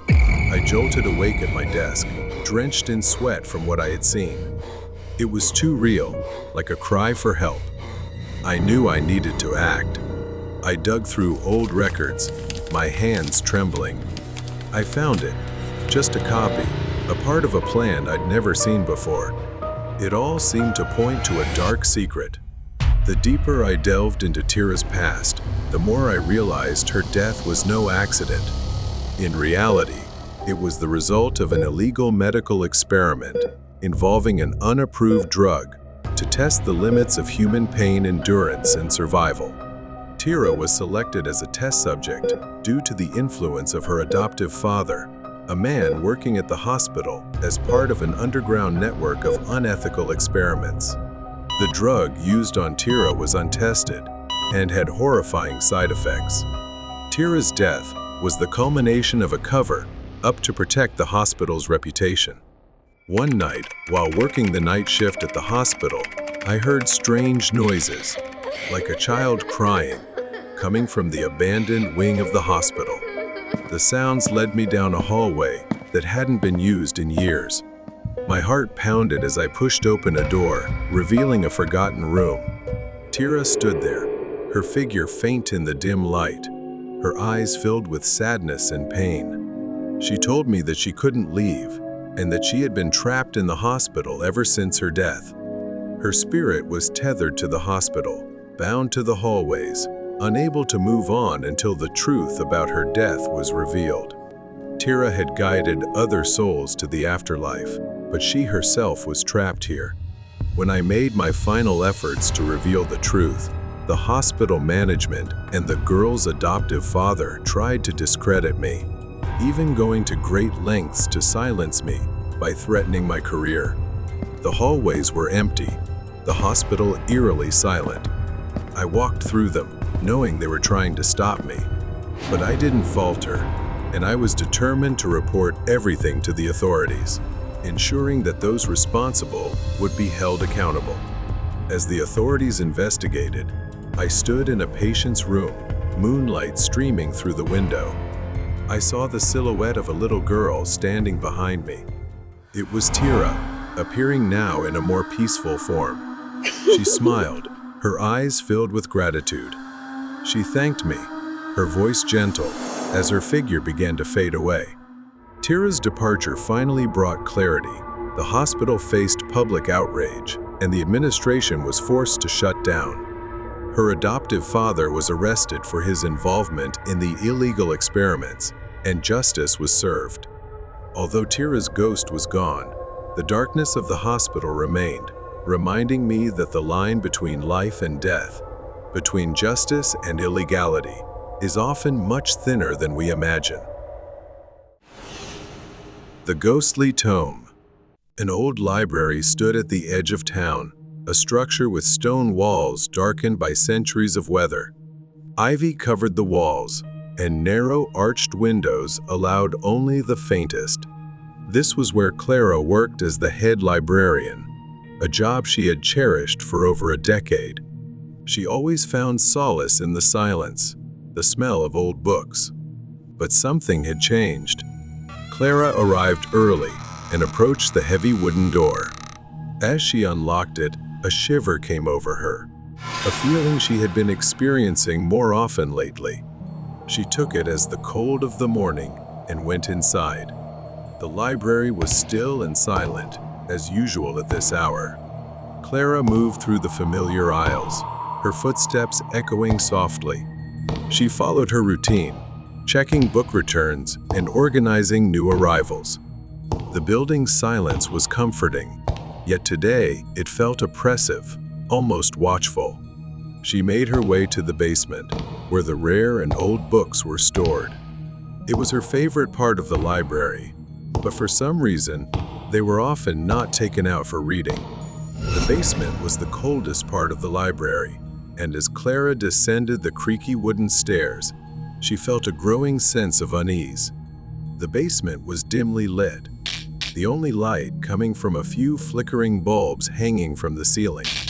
Shadows danced across the walls, and the musty smell of old paper was stronger here.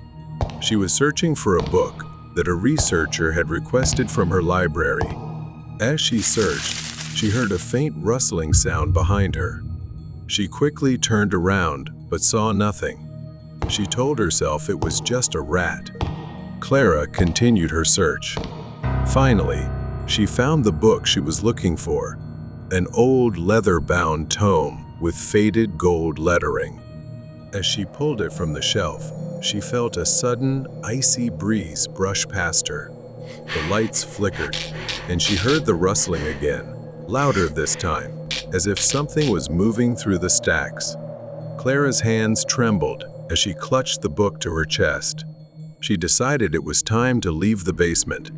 As she turned to go, she caught a glimpse of something out of the corner of her eye. A shadow, darker than the others, passed between the bookshelves. She stiffened, her breath caught in her throat. A shadow that had the vague shape of a human being. The shadow stopped, forming a vaguely human-like shape that seemed to be looking straight at her, its head tilted unnaturally to one side. She stumbled up the stairs, nearly dropping the book in her haste. Panic struck. Clara struggled to find the flashlight, but her hands were shaking so much that she couldn't turn it on. The rustling sound grew louder, closer, until she felt it right next to her. Clara felt something cold and wet touch her arm, and she screamed. At that moment, she dropped the book, revealing pages filled with strange, unfamiliar symbols. Reluctantly took the book back, feeling an inexplicable pull to take it with me. In the darkness, as she brought the book upstairs, Clara could feel its presence. It seemed to seep into her mind, filling her with fear. As she neared the basement door slammed shut behind her with a deafening noise. The library above seemed unchanged, still and silent, but the claustrophobic feeling remained. Back in the main lobby, Clara sat at her desk, a mysterious book in front of her. She placed the book on the table and took a breath, then stared at it with both fear and curiosity. She started to wonder whether she should open it or not, but then she curiously opened it to examine the symbols, flipping through each page, brittle with age. The symbols seemed to shift and change, almost as if they were alive. She shook her head, blaming her imagination. And thinking she was being paranoid. Darkness filled the library. She suddenly read a passage out loud. Suddenly, the whispering became louder. The lights flickered violently, then went out completely. Clara's breathing became rapid. She tried to ignore it, closed the book immediately, and decided to put it back in its place. The library was silent and dark. Clara, she doesn't know if she's in her imagination, or if something is residing in this library, or if there are hidden secrets that she doesn't know yet. Morning light cast long shadows through narrow windows. Clara stood outside, hesitating to enter. She gathered her courage, took a deep breath, and stepped inside. Clara slowly walked toward her desk, her footsteps echoing in the empty space. As she passed by, she glimpsed the old book she had stored in the basement yesterday lying on her desk. Clara was horrified. She was certain she'd put it back on the shelf in the basement. Clara stared at the book, hesitated for a moment, then grabbed it, deciding to destroy it in hopes of freeing herself from this fear. She walked toward the old fireplace at the far end of the library, gripping the book tightly. She opened it, and the symbols writhed as if alive, almost resisting her. She threw the book into the flames. A hissing sound escaped from the book. The fire abruptly went out, extinguished, leaving the book charred but still intact. Clara stared at the ancient book, desperate. She raised the book to throw it into the trash. But as she swung her arm, an invisible force pulled it from her hand. The book flew across the room, hovering mid-air. Then it started flying back, hurtling toward her with fierce speed. It slammed into her chest, knocking the wind out of her in pain. She gasped, stumbling backward, clutching her aching ribs. She held her breath, watching the book fall to the floor, its pages flapping wildly. Clara's hands trembled as she picked up the book again, and from the corner of her eye, she sensed someone standing and watching her. At that moment, everything seemed to go dark. Turning slowly, she found herself face to face with a shadowy figure from her nightmares. She lifted her phone flashlight to see. The figure moved slowly into the faint light, revealing the distorted, grotesque shape of a woman. Her skin was pale, stretched tightly over sharp, angular bones. Her face was gaunt, with only skeletal features. Her mouth twisted into a crooked smile, revealing jagged, decayed teeth. Her eyes were black, hollow, and lifeless. Clara stumbled backward, her flashlight slipping from her hand. The grotesque woman moved closer, her jerky movements almost puppet-like. Then, in the blink of an eye, it lunged toward her, its twisted skeletal hand stretching out, distorting as it reached for her. Its claw-like fingers scratched across Clara's face as if devouring a meal. Clara raised the book defensively, trying to fend it off, but the spirit lunged at her again. With its unnaturally elongated arm, it grabbed her shoulder once again, pulling her closer. Pain tore through her, as if her skin was being ripped apart. She tried to scream, but no sound escaped. The woman's face came closer, her distorted smile stretching impossibly wide, revealing layers of rotting flesh inside her mouth. She stared into the ghost's endless, empty black eyes. The book slipped from her hand. The book's pages began to flip wildly, symbols blazing with dark energy, as if absorbing the terror flooding the room. In a final attempt to escape, Clara crawled backward, away from it, but it floated after her, laughing loudly, piercingly. Clara's vision dimmed as her strength drained away, her body paralyzed, her mind succumbing to the encroaching darkness. The library stood eerily silent, pale light cast on the dark stone walls. Villagers gathered, whispering to each other as they noticed Clara's absence. The library doors remained shut, and though a few dared to peer through the windows, they saw only empty, silent rooms with no sign of Clara. The whispers lingered, awaiting the next unfortunate soul to uncover the library's secrets. Mysterious Treehouse. Through the dense foliage, the silhouette of a massive, weathered treehouse emerged. The house was large, its wooden structure warped and covered in vines. The treehouse seemed forgotten by time, hidden by the surrounding forest. We had been walking for hours through the forest, the trees becoming denser the deeper we went.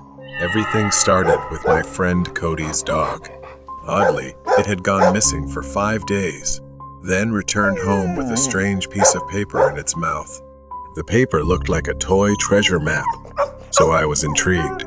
Cody started climbing the ladder nailed to the tree, and from above, he called down to me, telling me to hurry up and see something. I hesitated for a moment because the house seemed suspicious and strange, but I decided to follow Cody.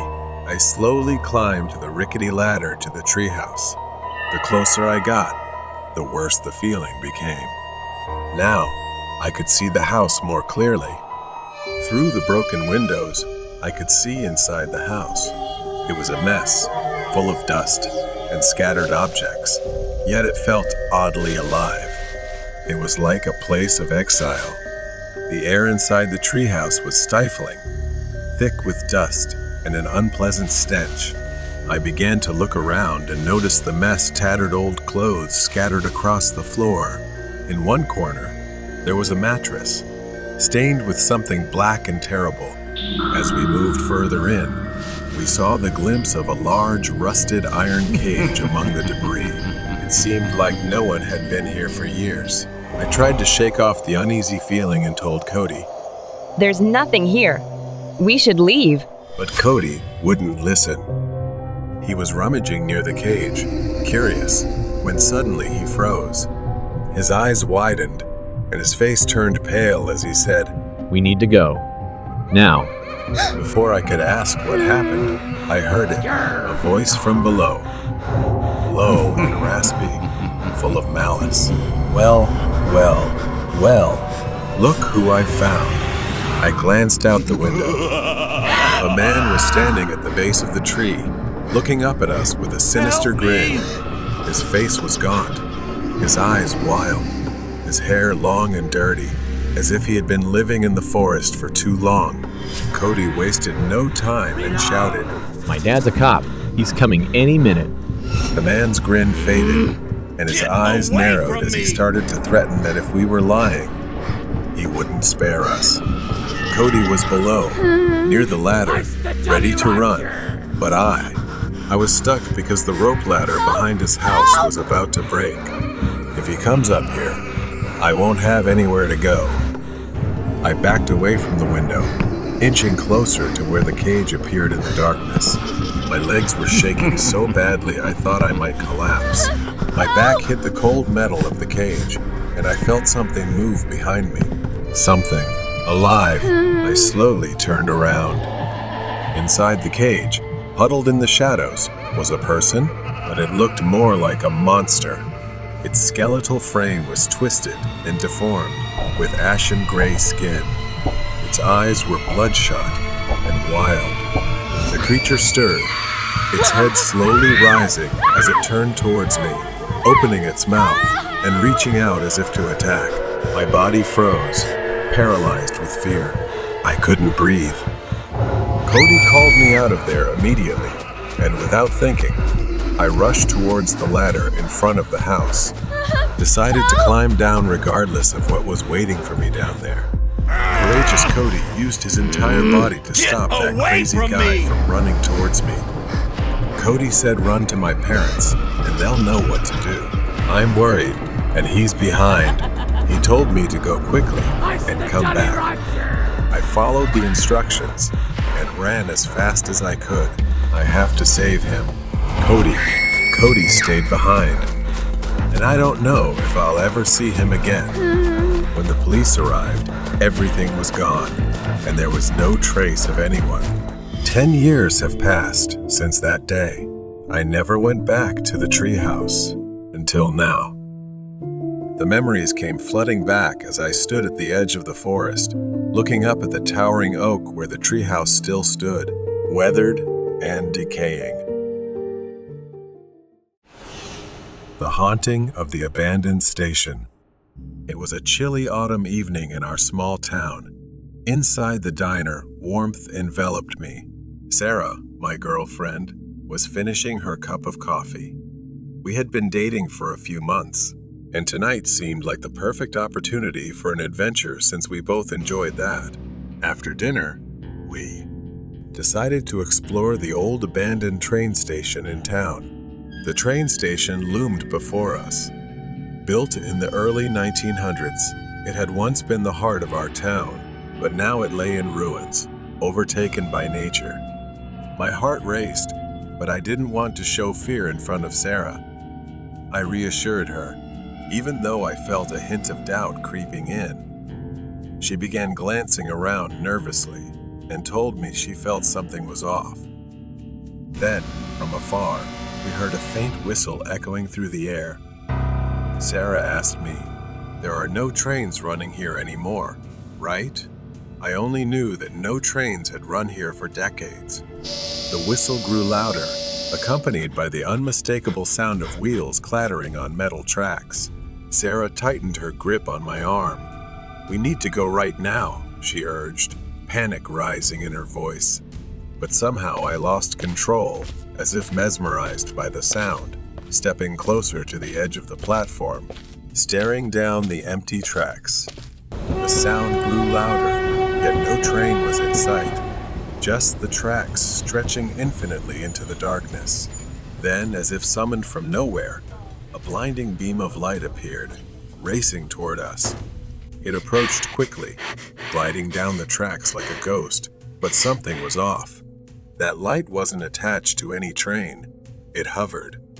Sarah screamed, urging me to stop, pulling me back just as the invisible train roared past. Its force nearly knocked us over, the platform shaking violently.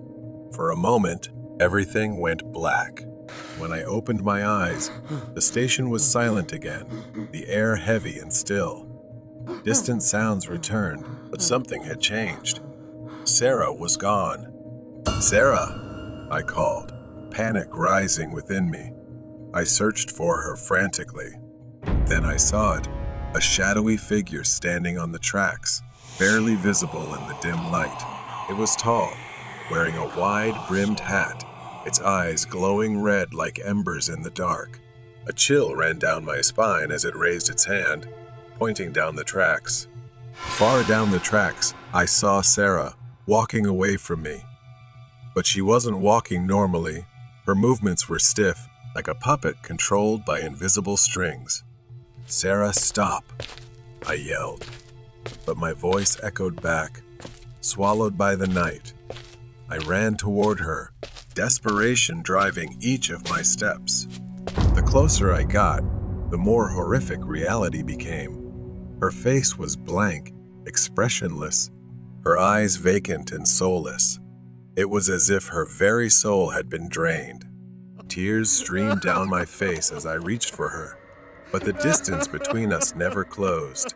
The shadowy figure at the station let out a raspy laugh, echoing through the trees, sending waves of fear crashing over me. I turned to face the figure, but it had vanished. In its place stood an old, rusted, decaying train, its windows shattered. Shadowy figures filled the cars, their hollow eyes staring at me. The door creaked open, like an invitation into the darkness. My heart raced with fear and curiosity. A whisper brushed my ear. "Join us. We've always been here waiting for you." I shook my head, backing away, but the pull of the train was too strong. My legs moved on their own, drawing me toward the door. Just as I stepped inside, the door slammed shut behind me. The train swayed, and I felt a cold hand grip my shoulder. I turned to see Sarah sitting across from me, her eyes vacant. "What's happening?" I choked out, but she didn't respond. Instead, she slowly raised her hand and pointed out the window. I looked outside. I was standing on the platform, staring at the train. But how could this be? I was inside. I tried to scream, but no sound escaped. The train raced faster and faster, the outside world fading into a blur in whispers. Suddenly, it stopped, and the door creaked open. Then, that dark figure appeared inside the train, leaning in close, its cold breath chilling me to the bone. "You should never have come here," it whispered, and everything went dark. When I awoke, I was lying on the cold ground, the train and station gone. All that remained was an empty field overgrown with weeds, a stark contrast to the horror I had just endured. I stood up, dazed and disoriented, and headed back to town. As I neared the town square, something caught my eye, a missing person poster. It was Sarah's face, but the date was from 10 years ago. My heart sank as I stumbled back, trying to comprehend the horror. Had I really been gone for 10 years? Or had Sarah vanished long before I ever met her? The truth was too horrific to grasp. Desperate for answers, I rushed back to the station, but when I arrived, it was gone. Only an empty field remained. The train, the darkness, the station all vanished as if they had never existed. Memories flooded back the faces of victims, broken families, the whispers of those who had vanished without a trace. Each shadow symbolized a haunting reminder of what I had escaped, of the guilt I carried for failing to protect those who needed me most. I turned away and walked on, ready to embrace the memories instead of fleeing from them. The shadows may linger, but I would no longer let them control my life. The House of the Lost Child. It was 2006 when my family moved into this house. My parents decided to quit their jobs and start anew in the countryside. I was just a child then. But something about this house struck me immediately. The first thing I noticed when we moved in was the stairs. Every time I passed by, I would see a shadow silently moving up and down. It never frightened me. In fact, it felt oddly familiar. I was 6 years old, but I could always see things that others couldn't, and this house was no exception. I didn't tell my parents right away, not because I was scared, but because I felt that presence meant us no harm. Still, I was very afraid of the dark. My room was upstairs while the bathroom was downstairs. Every night, before going to bed, I would use the bathroom to avoid facing the fear of going down the stairs alone at night. But one night, my mother's voice woke me. She called out to me, angrily and irritably, telling me to come downstairs and not to run around anymore. I sat up in bed, confused. I hadn't run at all. In the following days, I kept experiencing similar incidents. My mother often scolded me for running around the house, accusing me of mischief. I had told her many times that I hadn't done it, but she never believed me. Then one night, the power went out, and we were almost engulfed in darkness, lit only by a few flickering candles in the living room. As we sat together, I saw it again, a shadow.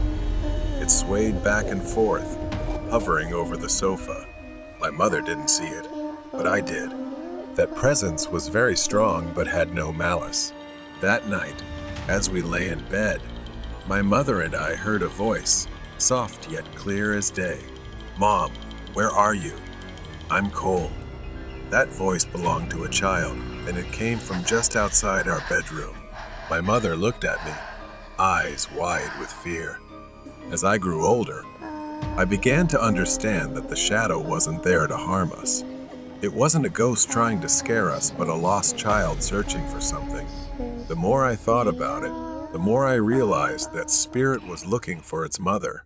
I had a friend who could sense things like I could, and they suggested that I tell the spirit to move on. So one quiet afternoon, I stood in the living room and said to the air, "I believe your mother loves you very much. You can move on. It's time to go to a happier place." The house felt different afterward. The shadow disappeared. The footsteps stopped. No more voices at night. I thought that the spirit had finally found peace, or perhaps it needed to validate something because it had been left here and unable to move on in this house. In 2018, my aunt, Tita, who had worked abroad, returned home to retire. One evening, we sat together in the living room, sharing stories. We talked about the strange occurrences that had taken place in the house over the years. I told her about that spirit, about how my mother had once mistaken it for me because it looked like a small child. I explained how I had ultimately helped it move on. As I was speaking, I noticed something. "Tita, she's crying." She started telling me a story I had never heard before. Long before I was born, my grandmother, she was pregnant with Aunt Tita. Not long after that, there was a baby boy. She named her son Angelo. Suddenly one day, Grandma left and didn't come back. At that time, Aunt and Angelo were too young to know what to do in this remote suburb. So, Angelo lay on the sofa. The boy was sick and passed away in his sleep while clutching a small glass jar that his mother had given him. He was only about 3 to 4 years old. At that time, my aunt was too young to understand what was happening and thought her brother was just sleeping until one day a neighbor came and took the boy to a small coffin and buried him. Our new house sits on this land. Perhaps the boy could not move on because he was waiting and didn't know when his mother would return. Sometime later, my aunt, the boy's sister, passed away just after we talked about him. Now, standing in front of the house, I can't shake the feeling that something has changed. Then came the unmistakable sound of soft footsteps. They echoed from the hallway behind me, moving toward the stairs. I turned around, breath caught in my throat. The shadow had returned. As I climbed the stairs, I saw the shadow standing right above and sliding into my bedroom. Upon reaching the room, I hesitated. My hand hovered over the doorknob, and just as I was about to turn it, I heard, "Mom, where are you?" I slowly pushed the door open, the creaking hinges filling the silent house. The room was bathed in the faint light of the moon filtering through the window, casting a cold glow over everything. My heart skipped a beat as I saw Angelo. This time, he was not just a shadow. He stood in the middle of the room, a small, frail figure, unmistakably a child. His head was bowed down. Then slowly, Angelo lifted his head, and for the first time, I saw his face. A face with deep-set eyes filled with sorrow. His mouth opened, and in a voice that sent chills down my spine, he whispered, "Mom, where is she?" I wanted to tell him, to explain that she had passed away. But before I could say anything, he raised a small glass jar looking at it as if it held an ominous energy imprisoning his soul. Angelo stood still, clutching the jar, looking at me with hollow eyes. I had to do something. I couldn't let Angelo remain trapped forever. I took a deep breath, my voice trembling as I finally spoke to Angelo, telling him that his mother was no longer here. I told him to always believe that she loved him, so I urged him to move on. For a moment, Angelo's expression softened, but then he tightened his grip on the jar. His voice rang out again, firm and more desperate. "Where is my mom? I want to see her." As if he didn't believe the words I was saying, tears welled up in my eyes as I realized there were no words that could satisfy him. He wasn't just seeking peace. He wanted his mother, and nothing else mattered more than that. I could feel the air shift, the temperature drop, and for the first time in years, I felt fear. I couldn't let him stay. I had to help him find peace. Without thinking, I stepped toward him, my hands trembling. "Angelo, I can help you find her. But first, you need to let go, to release everything." His gaze shifted from the jar to me, his hollow eyes filled with confusion and longing. Slowly, very slowly, he began to loosen his grip on the jar. As it fell from his hand and shattered on the floor, the room went silent. Angelo's figure began to fade, dissolving into the moonlight. Before he disappeared completely, I heard his voice one last time, soft, almost a whisper. "Thank you." I stood outside the house. The weight that had burdened it for years was gone. Angelo was finally free. The feeling of guilt lingered, but I knew I had finally helped him find the peace he had been searching for all these years. The love his mother had for him, the love that had anchored Angelo to this world, had freed him. Perhaps he was beginning to understand the painful truths that even I never wanted to hear. He would likely continue his journey to find his mother in another world where he truly belonged. I looked back at the house one last time. It no longer felt haunted. Now, it was just a house, quiet and still. Angelo had gone, but he left behind something much more enduring. It was a son's love for his mother, transcending the boundaries of life and death. Stranger at the campsite. A woman, Lena, in her 20s, stood at the edge of the familiar trail leading to her campsite. Her hiking backpack was slung over her shoulders, and a neatly rolled up tent was strapped to it. She breathed in the fresh air, savoring the tranquility of nature. Lena had been camping here for years, escaping the monotony of her small town. The forest was her refuge. Lena moved forward, following the trail leading to the lake. The setting sun filtered through the trees.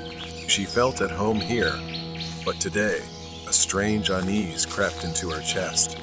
As Lena rounded the corner and arrived at the clearing by the lake, her heart skipped a beat. Standing near the water's edge was a man. He appeared to be in his 40s, wearing regular swim trunks and a faded white t-shirt. His small tent was already set up, not far from where hers would be. He was staring out across the lake, his back turned to her. Lena hesitated for a moment. She usually camped alone, and seeing someone else here made her feel uneasy.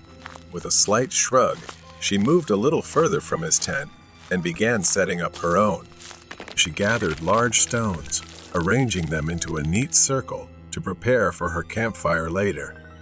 As she was absorbed in her work, she noticed movement. The man was no longer facing the lake. He was staring directly at her, standing eerily still. Lena's heart raced. She tried to ignore him, focusing on her campfire. But every time she glanced up, he was still there, motionless, his eyes locked on her. Her discomfort grew. She awkwardly raised her hand and waved. Maybe he was just being polite. Maybe he wanted to say hello. But after a moment of silence, the man simply turned and walked along the shore without acknowledging her. Lena frowned. Something about him didn't feel right, but she shook off the thought. She grabbed a chair and sat by the shore, determined to relax and enjoy the view.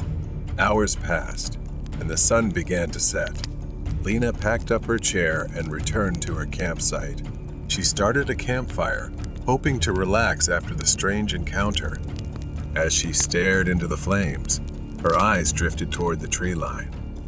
A figure stood in the distance, partially hidden behind a tree. Lena squinted, trying to make sense of the shape. It was the man in the white shirt. He had returned, standing there, watching from a distance. Lena quickly shifted her chair to the other side of the fire so she could face him. Time passed slowly. The man stood frozen in place as the forest around them grew darker. The shadows deepened, and soon, his figure became blurry, blending into the trees. Even though it was dark, Lena knew he was still there. He could see her clearly, illuminated by the fire, but she could no longer see him. Fear gnawed at her. What was he doing? Why hadn't he returned to his tent? Hours passed, and Lena remained tense, staring into the trees. The only sounds were the crackling of the fire and distant crickets. She considered leaving but feared the man might follow her, keeping her rooted in place. She stoked the fire, ensuring it burned brightly, knowing it was her only way to keep the surrounding darkness at bay. Lena sat by the campfire, her face blurred in the flickering firelight. The night was already thick with shadows. The forest around her was a pitch-black void. Her eyes continuously turned to the tree line where the man stood. Even though she could no longer see him, she knew he was still out there, following, waiting. Suddenly, a tree branch broke nearby. Lena stiffened, her breath caught in her throat. She looked around her camp, squinting into the darkness. Perhaps he has already arrived. The flames cast long, flickering shadows. Lena couldn't stop imagining shapes moving among the trees. There, at the edge of the tree line, someone was probably standing there because she always heard footsteps crunching through the forest. Then slowly, the man's silhouette appeared. She regained her determination, suddenly stood up, picked up a thick branch from the fire, and held it as a weapon. The man didn't flinch. He remained still, watching her as if waiting for her next move. Lena shouted into the darkness, her voice trembling but firm, asking who he was and what he wanted from her, but there was no response. The man tilted his head slightly, as if confused by her defiance. Lena's skin prickled with fear. She gripped the burning branch tightly and stepped closer to the edge of the campfire, ready to defend herself. But then, without warning, the man turned and walked into the forest. Slowly, cautiously. His footsteps were eerily soft. Lena watched him go, not daring to follow. He disappeared into the darkness, swallowed by the trees, but the tension in the air didn't lessen. She didn't believe he was truly gone. The night dragged on. Lena struggled to stay alert, her body heavy with exhaustion, her mind clouded with fear. The fire had burned down, casting only a faint light. Despite her best efforts, her eyes began to droop. She couldn't fight it any longer. After only a short while, Lena was startled awake by a faint sound, her eyes snapping open. The fire was nearly out. Only a few embers remained. The air was cold and damp. For a moment, she was disoriented, unsure if she had imagined the sound. But then she heard the faint rustling sound again, this time coming from behind the tent. Lena's heart raced. She stood up slowly, creeping carefully to avoid making any noise. She grabbed a nearly burnt-out branch from the fire, gripping it tightly. She cautiously walked around the tent, following the sound. The rustling grew louder as she approached the back of the tent. Lena tightened her grip on the branch. She took a deep breath and rounded the tent, only to find a squirrel nibbling away. The area behind the tent was empty. Lena frowned, confused. She could have sworn she heard something like footsteps. She returned to the fire, scanning the surroundings. The first light of dawn began to filter through the trees. Lena's body was stiff from sitting for hours, her eyes heavy from the sleepless night. It seemed like she was very lucky. For some reason, the man never returned, and she saw no sign of him for hours. But the insecurity is still there. Lena quickly packed her things, wasting no time. She glanced nervously at the tree line. The forest remained quiet and still, as if the events of the previous night had never happened, and she wished that were true. She slung her backpack over her shoulders and began walking briskly toward her car. Her legs trembled. Every rustling leaf or snapping twig made her jump, but the trail remained empty. As Lena neared the parking lot, she began to feel a sense of relief. She could see her car up ahead, the only vehicle in sight. She quickened her pace, eager to leave the forest and the strange man behind. But as she reached the clearing, she froze in her tracks. His tent was still there. She slowly, cautiously, walked toward it. The tent flap was slightly open, the inside dark, but there was nothing there. Lena backed away, her mind racing. What kind of game was this? Was he even real? She snapped out of it and hurried toward her car. She slammed the door shut, her hands trembling as she started the engine, and drove off. As Lena sped down the winding road, she glanced into her rearview mirror. Standing at the edge of the forest, partially hidden by the trees, was the man in the white shirt. His hand was raised, thumb out, as if hitchhiking. Lena pressed the gas pedal harder, her car speeding away, and she never looked back or returned to that forest again. It left her with an unforgettable memory, perhaps the worst camping trip she'd ever had. Nightmare House on the Hillside. I was 6 or 7 years old when my parents divorced. My younger sister had just been born. My mother and stepfather decided to move into a new house, thinking it would be a fresh start for all of us, but it didn't turn out that way. It was an old house in the suburbs, built in the mid-1800s. It had 2 stories and a basement below. Down there was a door that led to water tanks used to heat the house, locked tight, with only my mom and the landlord having the key. We were warned not to go near it. I didn't understand why, but my room was always colder than the other rooms, even though it was right above the basement. I often heard strange creaking sounds, like someone walking on the floorboards. The house was quite old, and I would often see wasps coming from the attic. They swarmed as if drawn to something. I wasn't the only one who experienced strange things. My mom and stepfather often heard footsteps in the living room late at night, pacing back and forth, never stopping. But they brushed it off and said it was nothing. One night, I woke up with a strange feeling, like someone was in the room with me. I turned over and saw a boy, his face obscured by shadows, wearing old-fashioned clothes, about my age, standing near my desk. I sat up in bed. He asked me if I wanted to play with his toys. I told him no, it was too late, and I didn't want to get in trouble with my parents. Then his expression changed, becoming angry. In the blink of an eye, he vanished from my cold room. I ran to tell my mom, but she reassured me it was just a dream. Still, I knew she didn't believe it either. I began to feel something was wrong with this house.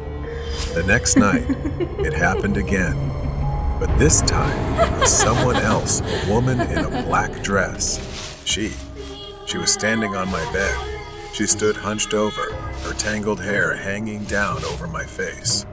She stared at me with deep, hollow eyes that were completely black, her breath chilling as it hit my face.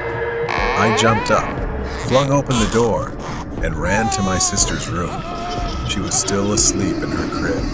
I looked back at the door and saw the woman slowly walking toward me.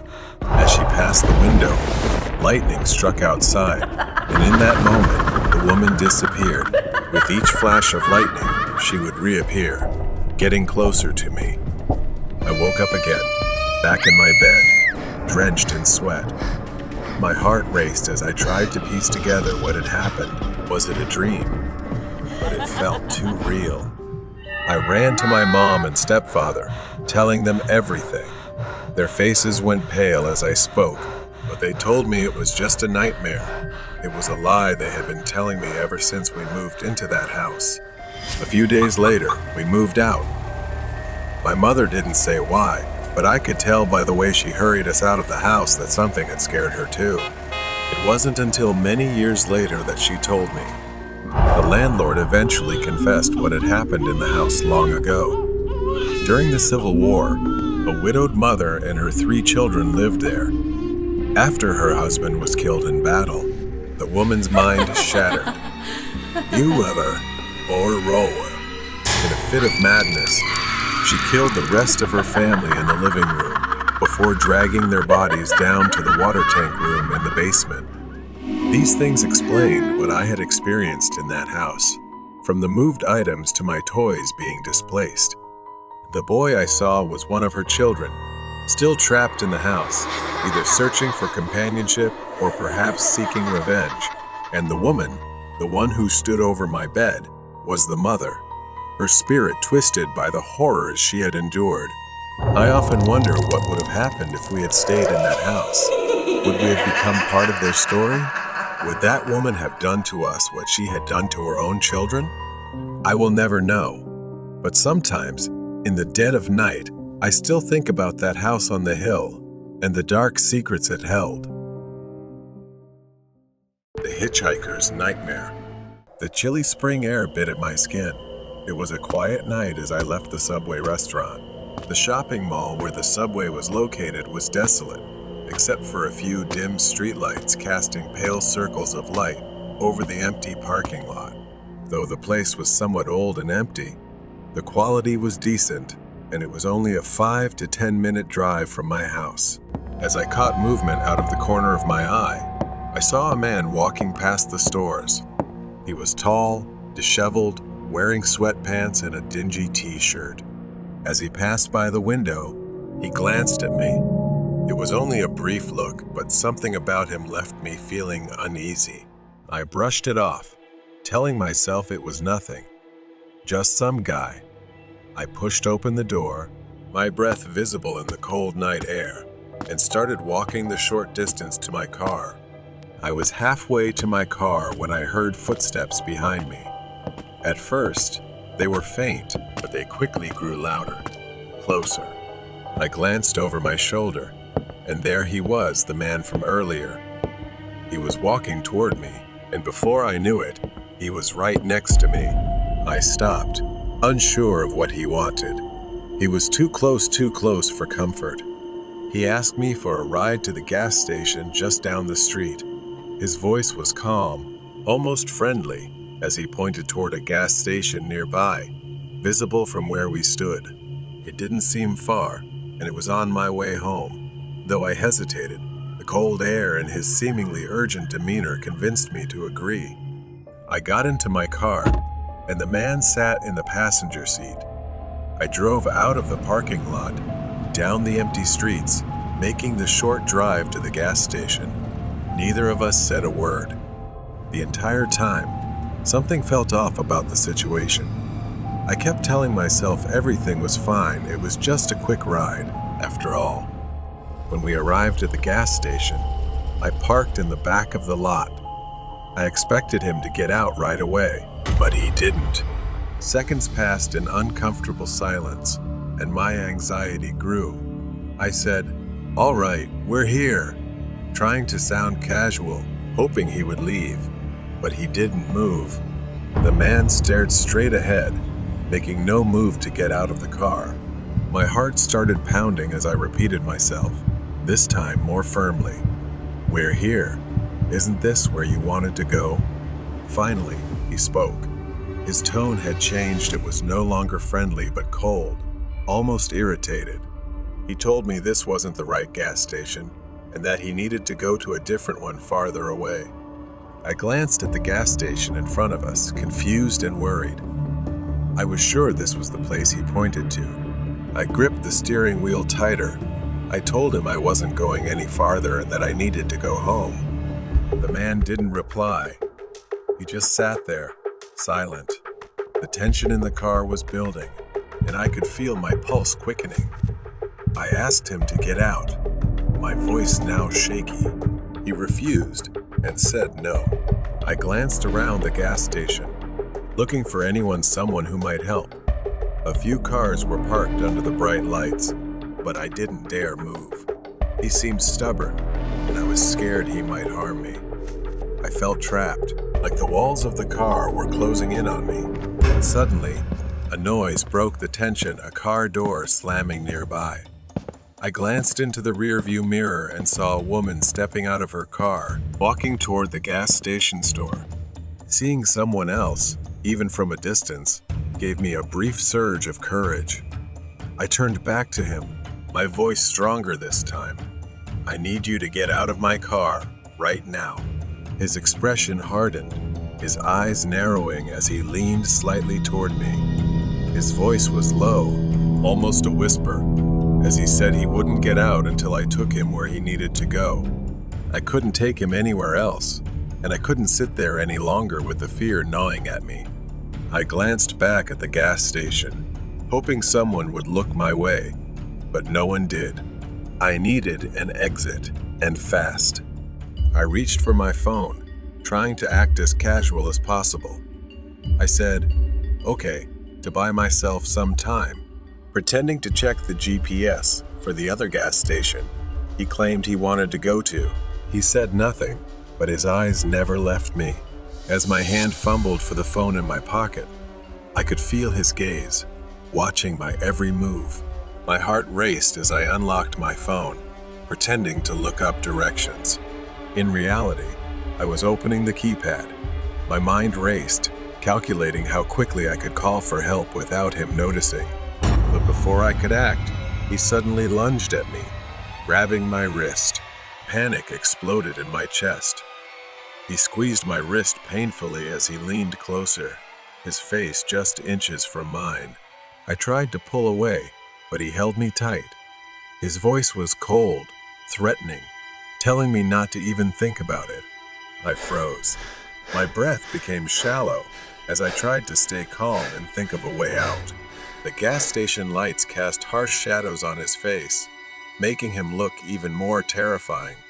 Out of the corner of my eye, I saw a police car pulling into the gas station, its headlights sweeping over the parking lot. The other man must have seen it too, because his hand suddenly loosened my wrist. Without warning, he let go of my wrist, opened the door, and got out of the car. He didn't look back, just walked quickly into the darkness behind the gas station. For a few minutes, I sat there in stunned silence, trying to process what had just happened. My wrist throbbed where he had grabbed me, but I was too shaken to focus on the pain. I took a deep breath, my hands trembling as I started the engine. I didn't want to stay there any longer.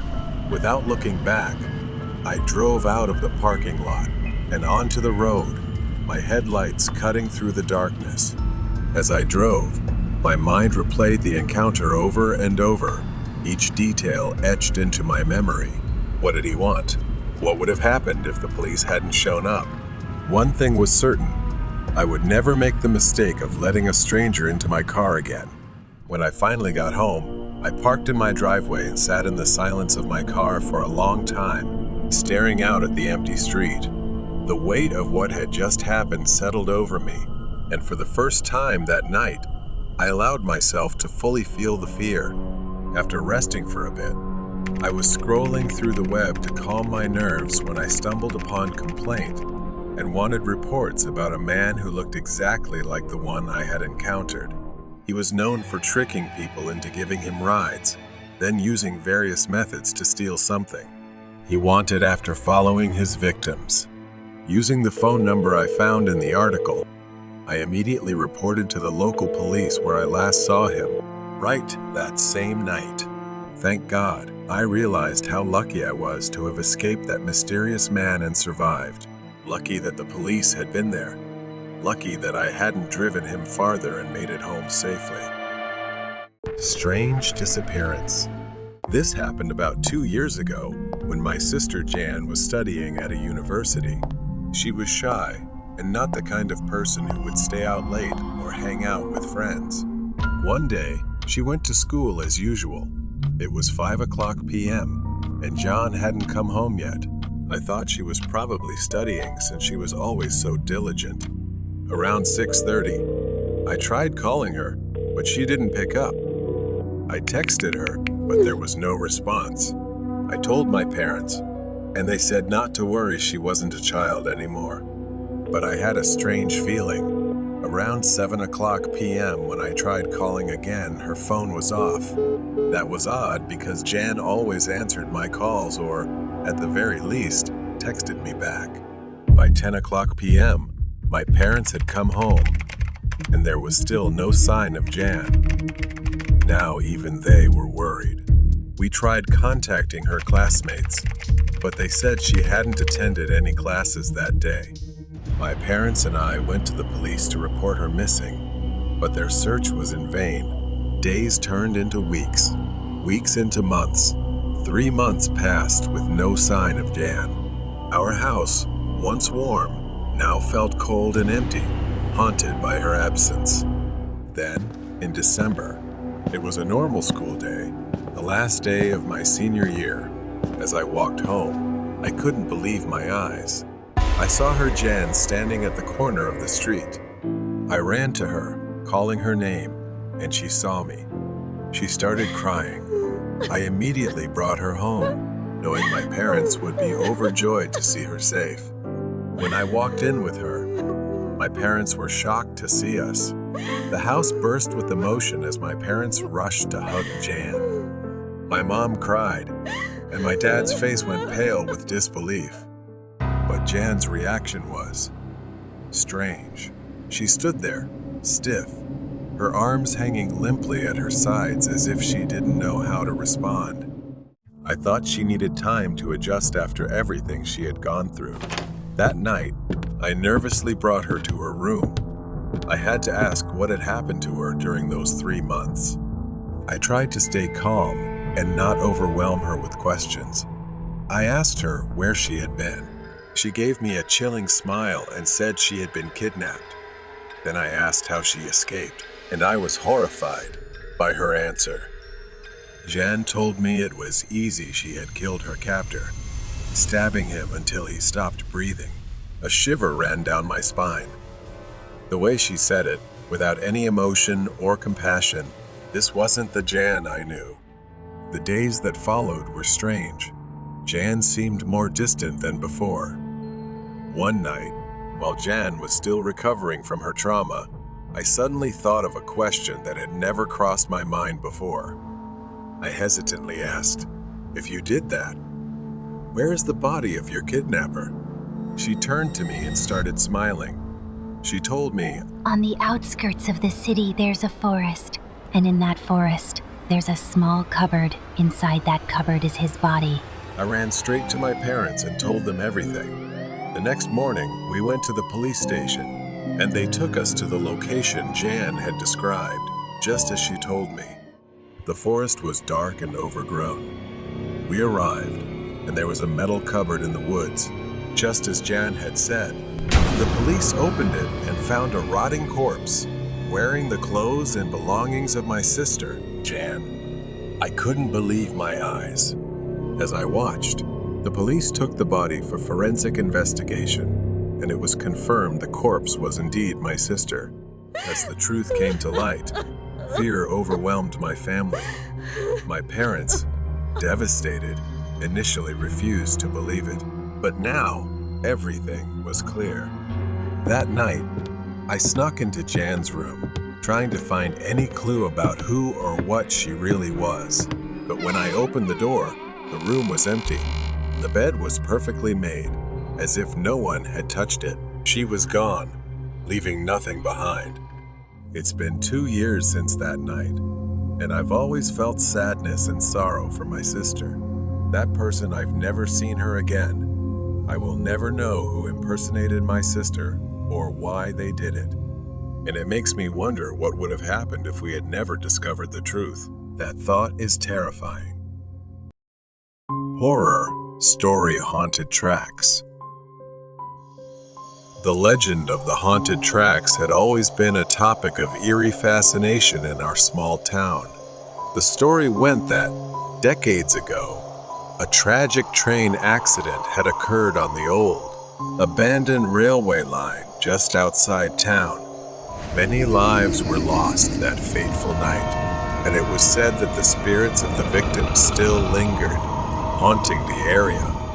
As a skeptic, I never believed in ghosts or haunted places, but that changed one cold winter night. I was driving back home after visiting a friend when a heavy snowstorm hit, making the roads nearly impassable. I decided to take a shortcut through the old railway crossing, hoping to save some time. The wind howled, and snow fell in thick, blinding sheets as I navigated the narrow, winding road. The visibility was almost zero, and I had to slow down to a crawl. As I approached the old crossing, my car suddenly stalled. I tried to restart it, but the engine wouldn't turn over. Frustrated, I got out to check under the hood, the biting cold stinging my face and hands.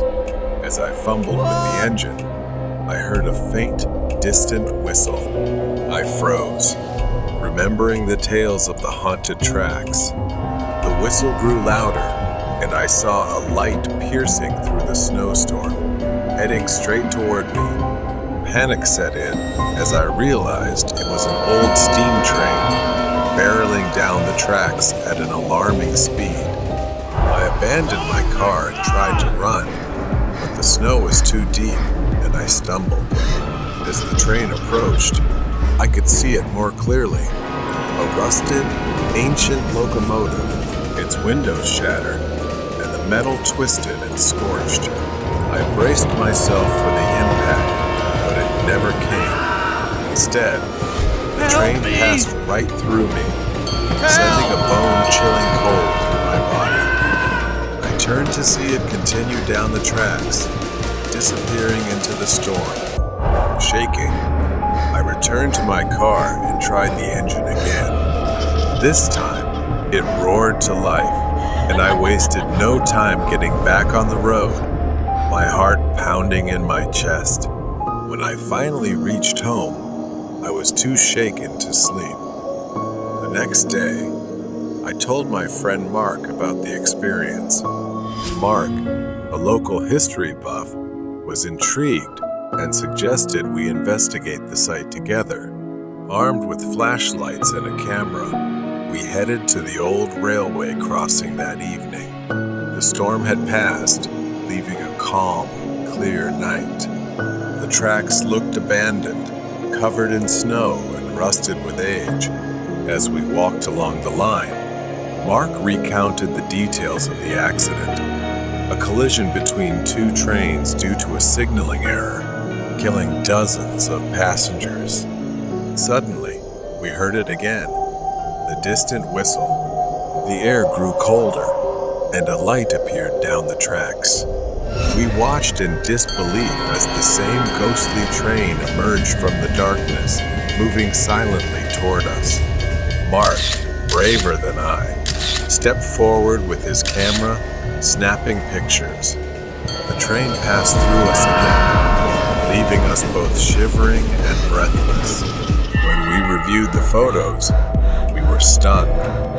In each shot, ghostly figures were visible, faces twisted in pain and fear, hands pressed against the windows as if pleading for help. We had captured the spirits of the victims, forever trapped on their final, tragic journey. The haunted tracks were no longer just a legend. They were a grim reminder of the lives lost and the restless souls that still wandered, seeking peace. I never took that shortcut again, and the memory of that night remained etched in my mind a chilling testament to the power of the supernatural. Horror story of school locker. Sure, here is the translation of your text into English. A few days ago, Anna attended a party. The police showed up, and everyone scattered. Anna took a shortcut, fell into the river, and has been missing since. When they found her, she was no longer alive. She had passed away. The principal asked Kat to clean out Anna's locker. It had been a week since the funeral, and A&A's. Mother still hadn't come to collect her belongings. Kat nodded, feeling both curious and fearful.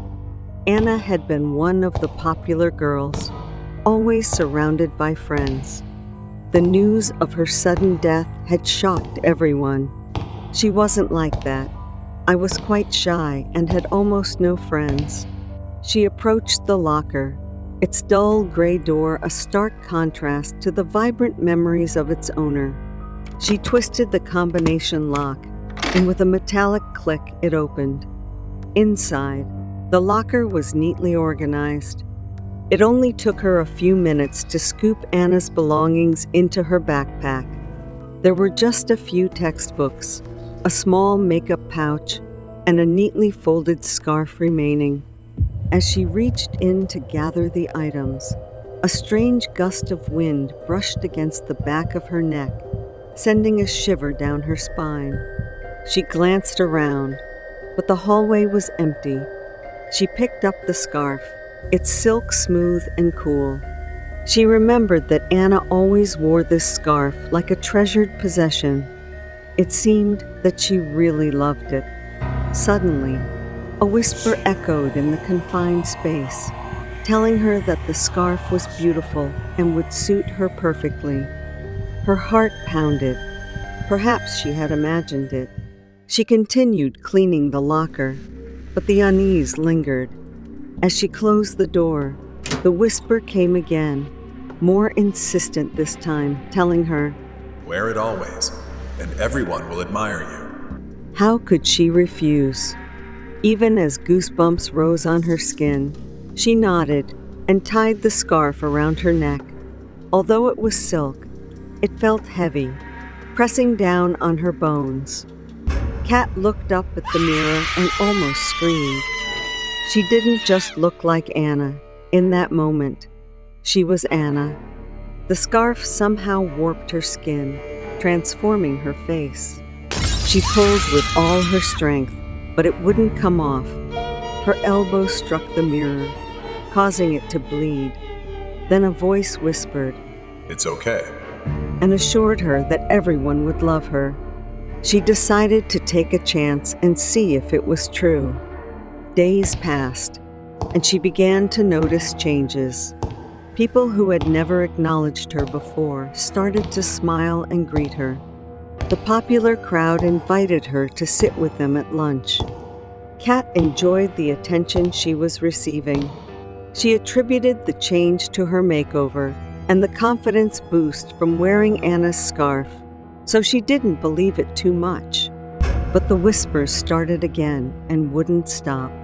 Every time she looked in the mirror, she saw Anna's reflection staring back at her, smiling that familiar, haunting smile. It was as if Anna was still there, watching, waiting. Day by day, the whispers grew into screams in her head. Panic set in. She stumbled, knocking over her bedside lamp. As she went to school, she always avoided that locker because she felt a dark presence looming around Anna's locker.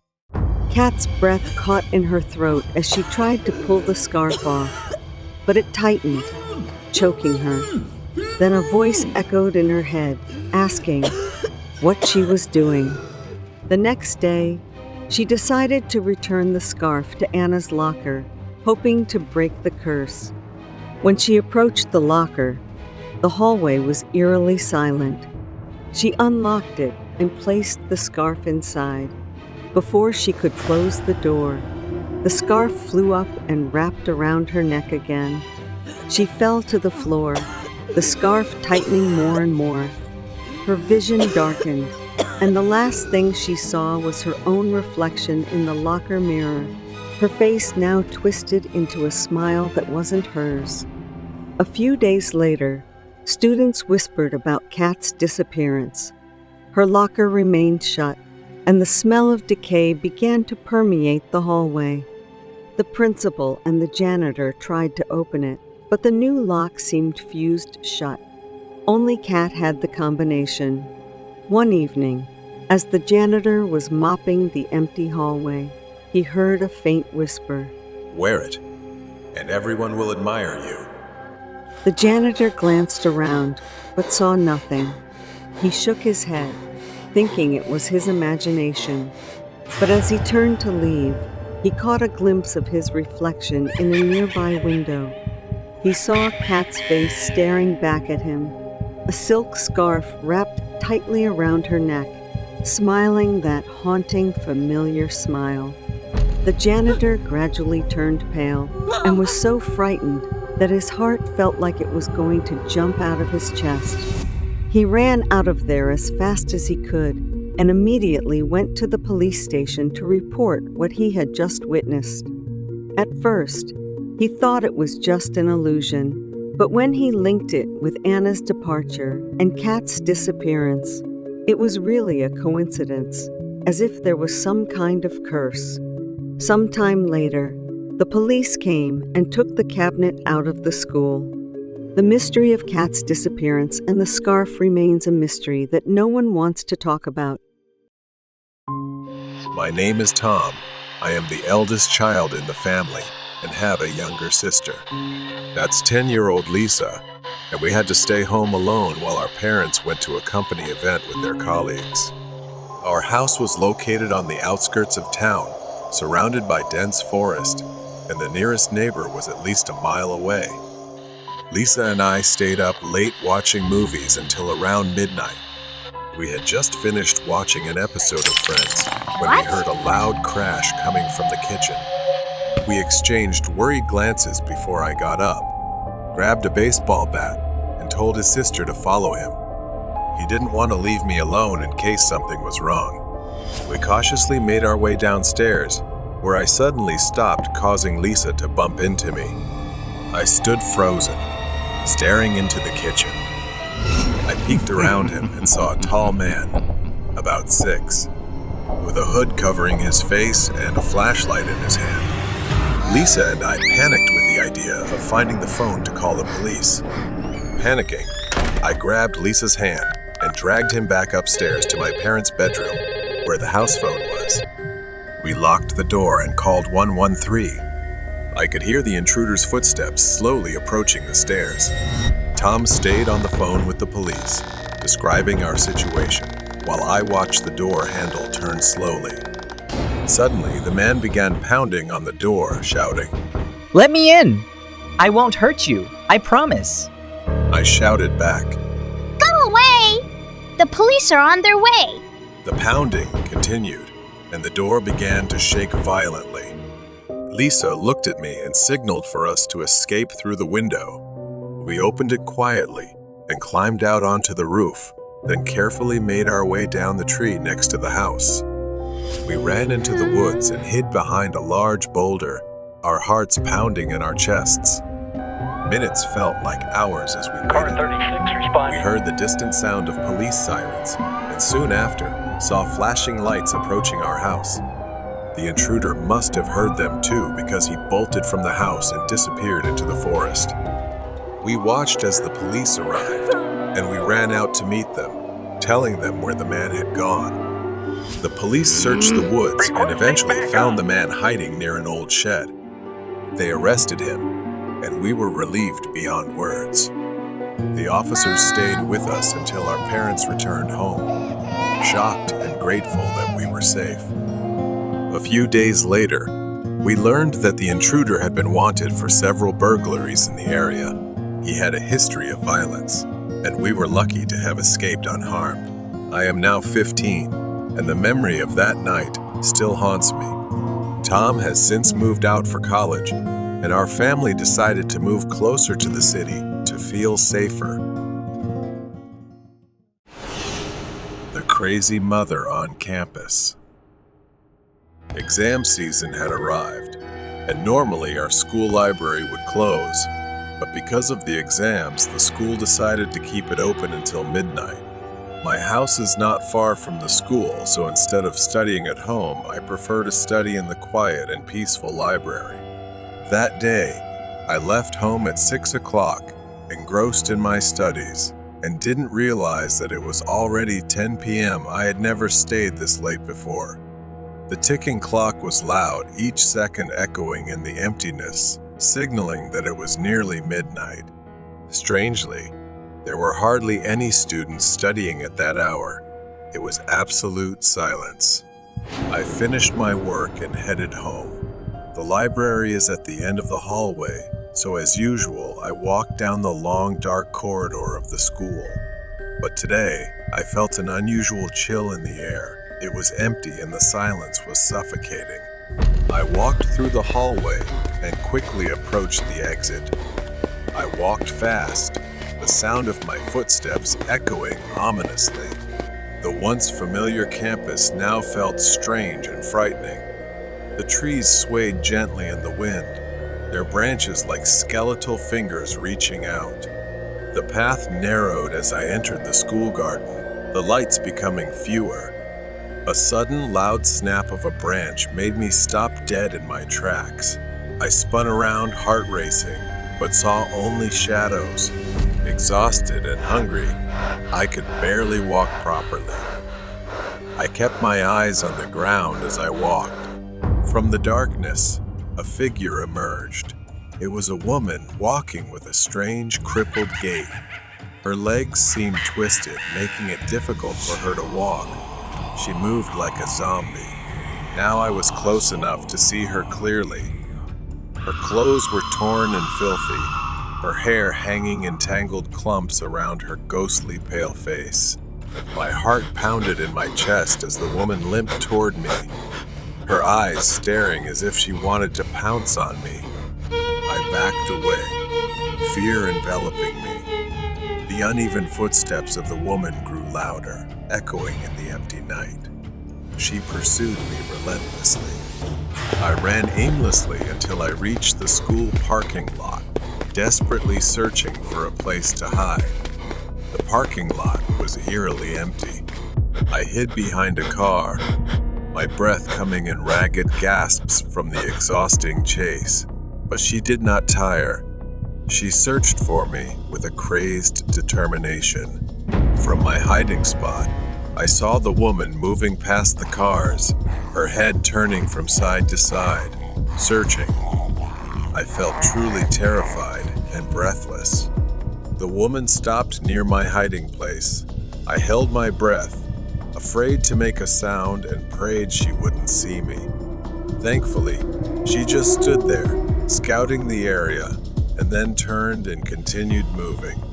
Seizing the opportunity, I bolted from my hiding spot, running towards the dormitory. The lights of the building were a beacon of hope, but the woman's footsteps grew louder behind me. I didn't care about anything else. I just ran, fearing for my life. I reached the dormitory entrance, my hands shaking as I fumbled with the keypad. I could hear the woman's labored breathing right behind me. Finally, the door clicked open, and I rushed inside, slamming it shut behind me. I leaned against the door, gasping for breath. I looked through the glass, but the woman was nowhere to be seen. The campus was dark and silent.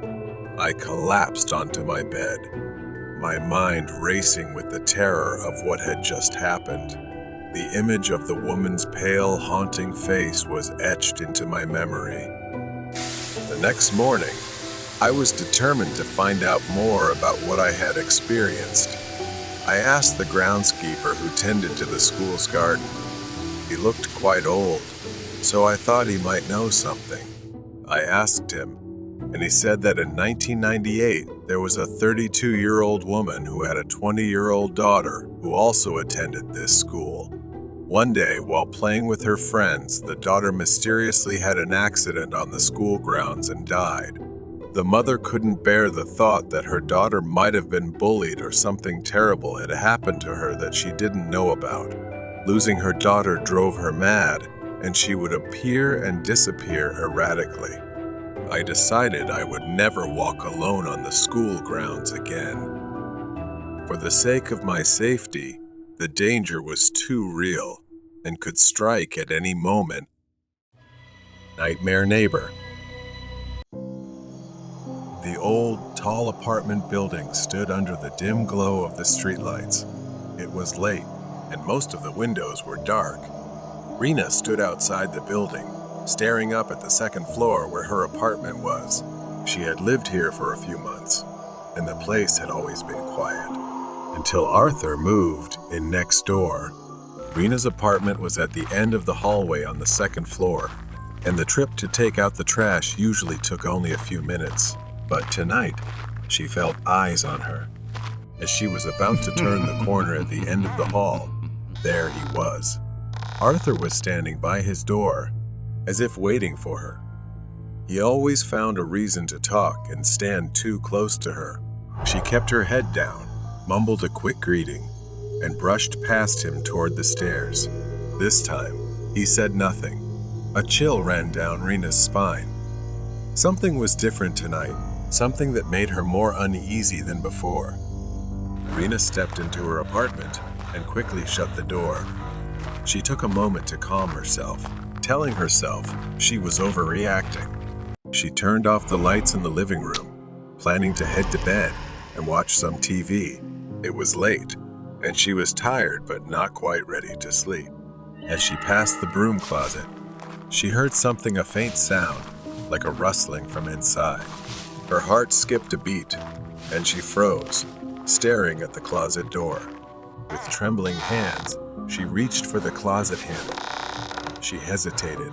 Every instinct screamed at her not to open it, but she had to. She couldn't just leave it.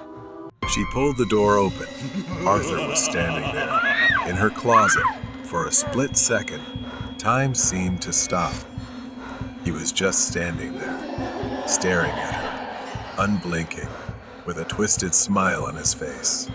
She gasped, stumbling backward. Her heart raced as panic rose inside her. He stepped forward, crawling out of the closet like a predator closing in on its prey. She ran into the bedroom, slamming the door shut, but she didn't have time to lock it. The door flew open, and Arthur was right there, his face wild. She dashed for the bathroom, her final place of refuge. She slammed the door just as Arthur reached the bedroom. Her hands fumbled with the lock. Rena pressed her back against the cold bathroom wall. Her breath came in sharp gasps as Arthur pounded on the door, trying to break through. The thin wooden door was all that separated her from the man who had been stalking her for weeks, his sick grin etched into her mind. Thankfully, she had brought her phone with her. She gripped it tightly, her fingers trembling as she spoke to the police. Her voice was barely a whisper, fear choking her words. Arthur slammed the door again, the wood splintering under the force. Rena knew it wouldn't hold much longer. Suddenly, the pounding stopped. She held her breath, pressing her ear to the door, straining to hear any sound. Was he gone? Had he given up? Arthur stood outside the bathroom door, his breathing ragged, his eyes wild with anticipation. His patience was wearing thin. His hand hovered over the doorknob before he stepped back. Glancing at Rena's bedroom, he knew she was cornered, with nowhere to go. Slowly, he reached into his pocket and pulled out a small, shiny knife. His fingers tightened around the handle, and his eyes narrowed. With a single powerful kick, the bathroom door splintered apart. The door burst open, and Arthur lunged inside, his eyes wide and feral. She backed up until she was almost against the wall. She screamed for him to stay away, but Arthur didn't stop. He lunged at her, grabbing her arm in a grip so tight it would leave bruises. Rena tried to pull away, but he was too strong. Pain shot down her spine as he twisted her wrist, pinning it to the wall. Her phone slipped from her hand, crashing to the floor. Arthur's face was now only a few centimeters from hers, whispering threats because she always ignored him in the hallway. Rena struggled, trying to break free, but he pulled her closer, tightening his grip. His knife slashed through the air, grazing her arm. She gasped as a sharp pain cut through her skin, blood trickling down. The sound of sirens tore through the night, growing louder as the police raced toward the apartment building. Flashing lights reflected off the windows, like a beacon of hope in the suffocating darkness. Inside, Rena's vision blurred with panic and pain. He shoved her against the wall again, laughing maniacally as he brought the knife closer to her throat. Her body screamed for escape. Her free hand groped blindly along the counter near the sink, desperately searching for anything she could use to defend herself. She grabbed a glass soap bottle and, without thinking, smashed it over Arthur's head. The glass shattered, and he staggered back, momentarily dazed. Arthur staggered. The knife slipped from his hand and fell to the floor. Rena did not wait. She rushed out the door, holding her throbbing arm that was bleeding from the cut he made. She ran out of the bathroom and into the living room, her mind screaming for escape. But Arthur wasn't far behind. Stunned, but enraged, he grabbed the knife again and charged toward her, blood streaming down his face from where the glass had struck him. The police burst through the front door of the apartment complex, racing up the stairs to the second floor. They knew they had to act quickly. Rena reached the living room, but her legs buckled beneath her, sending her crashing to the floor. She could feel Arthur's looming presence, approaching with the knife in hand. His eyes were now filled with rage, the twisted delight gone. He reached for her, grabbing her hair. Rena winced in pain, trying to get up, her body screaming for help. Arthur growled, his voice low and venomous. "There's nowhere left to run, girl." Just as he raised the knife again, the apartment door burst open with a loud crash. The police swarmed into the apartment, guns drawn. "Drop the weapon," one of them shouted, their voices slicing through the tension. Arthur hesitated, giving Rena the opening she needed. She kicked his leg hard, causing him to cry out in pain. She ran toward the police, gasping for breath, blood dripping from her arm, but the nightmare was finally over. Rena sat on the edge of the ambulance, her mind still reeling, her body in shock. She watched as the police loaded Arthur into the back of their car. The flashing lights of the police car faded into the night as they drove away. Run away from strangers. The grocery store sat in the middle of a vast, empty parking lot, bathed in the faint glow of streetlights. It was 2 a.m. The store was closed, and the eerie quiet surrounded it.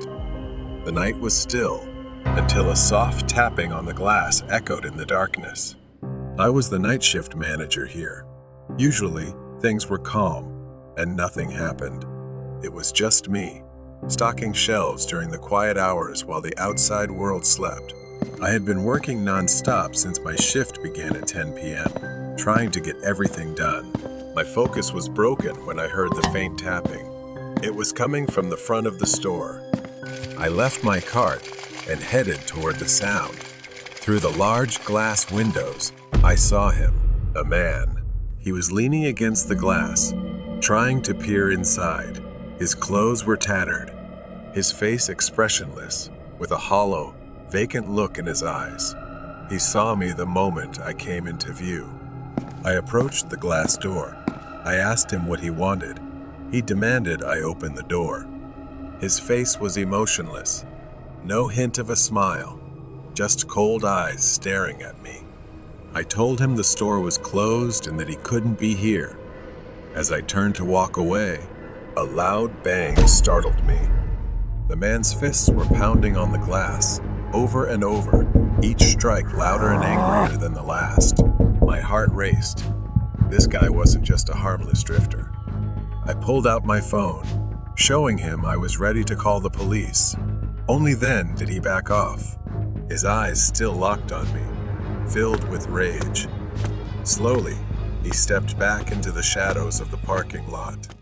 The tension in me eased slightly. He was gone. I put my phone away and tried to focus back on my work. 15 minutes passed. The tapping, the pounding, the man, all of it faded from my mind as I immersed myself in stocking the shelves. But then I heard it, the sound of metal breaking, like something being torn apart. I abandoned the stroller and ran forward, fear rising. My heart sank when I saw the glass door slightly open. The lock, the only thing that kept the door secure, was missing. Fear gripped me as I realized what this meant. I need to go to the office, call the police now. I turned to run for the office, but I froze in place. Standing not far from me, blocking my path, was the man. His expression hadn't changed, still cold, still lifeless, filled with rage. I don't think anything. I just run. I burst through the door, the man right behind me. Suddenly, a beat-up van screeched into view, speeding toward the front of the store. It swerved dangerously, nearly hitting me as it stopped, my heart pounding in my chest. I moved forward, running past the van, but then everything flipped upside down. A sharp pain suddenly exploded at the back of my head. My body lurched forward as I fell to the ground. I didn't even have time to process what had happened before the world started fading. I felt hands grabbing me, roughly lifting me off the cold pavement. My vision blurred, darkness closing in, and the last thing I remembered was the roar of the van's engine and the sensation of being dragged inside. I woke up with a throbbing headache, my wrists tightly bound behind me. The van bounced and swayed as it sped down an unfamiliar road. My mind was foggy, disoriented. For a moment, I didn't know where I was. Then it all came rushing back. I started to string it together. Man, the truck. Perhaps I was kidnapped by him. My heart raced as I realized I needed to act, and fast. I glanced around. Inside, it was pitch black, but I could make out a pile of old tools, a rusted toolbox, and some scattered metal pieces on the floor. I twisted my wrists, testing the ropes. They were tight, but I could feel a slight give, just enough to give me hope. I could hear the driver muttering to himself up front. His voice was low, angry. This wasn't over. I took a deep breath, calming the panic rising inside me. I needed to think, and I needed to get out. I inched closer to the toolbox, my fingers searching for anything sharp. It was hard, but I found a small, jagged piece of rusted metal. I awkwardly twisted my hands, rubbing the metal against the ropes. My heart pounded with every noise the van made, every bump in the road that might expose me, each one painful enough to make me want to scream. Suddenly, I felt the ropes loosen. A few more scratches and they snapped. My wrists were free, but I couldn't move too quickly. I glanced toward the front seat, where I could see the back of the driver's head. He hadn't realized I was awake yet. I noticed the door latch wasn't locked. I needed a plan. The van slowed as it made a sharp turn onto a dirt road. This was the moment I'd been waiting for. Taking a deep breath, I yanked the back door open and jumped into the night. I hit the ground hard, pain shooting through my body as I tumbled over dirt and gravel. For a second, I thought I wouldn't be able to move, but adrenaline surged through me. I staggered to my feet, running into the thick darkness of the trees. Behind me, the van screeched to a stop. I heard the man shouting, his footsteps pounding as he chased after me, but I didn't look back. I just kept running, my heart hammering in my chest. The trees, the branches, scratched at my skin as I tore through the dense underbrush. My mind was foggy, teetering between fear and survival. I could hear the man crashing through the forest behind me, his breath heavy and furious. I couldn't let him catch me again. Ahead, I spotted a clearing and the faint glow of lights through the trees. A road. If I could get there fast, I'd be safe. I burst out of the woods and onto the road, waving my arms frantically as a car approached. The headlights blinded me, but I didn't care. I needed help. I ran into the middle of the road, screaming for them to stop. The car screeched to a halt, and I collapsed against the hood, gasping for breath. The driver jumped out, shouting something, but I was too exhausted to answer. All I could do was whisper, "Help me." The driver pulled out his phone, calling the police. I glanced back at the man. He stood at the edge of the woods, staring at me with cold, furious eyes. But he didn't come any closer. He knew it was over. The flashing lights of police cars lit up the dark road. Officers surrounded the van. The man already in handcuffs not far away. His face was cold, blank, disturbingly empty. I sat on the curb, still trembling, wrapped in a blanket the police had given me. The world felt strange, like a nightmare I couldn't wake from. But I was grateful, lucky to be alive. I was free. The police assured me that he'd be locked away, that he wouldn't hurt anyone else. But the thought still lingered in my mind. What if I hadn't escaped? What if I hadn't been fast enough? As the first light of dawn crept over the horizon, I stood by the car, watching the police take the man away. The fear was still there, clinging to the edges of my mind, but I knew I had survived. I had been lucky to survive the night shift,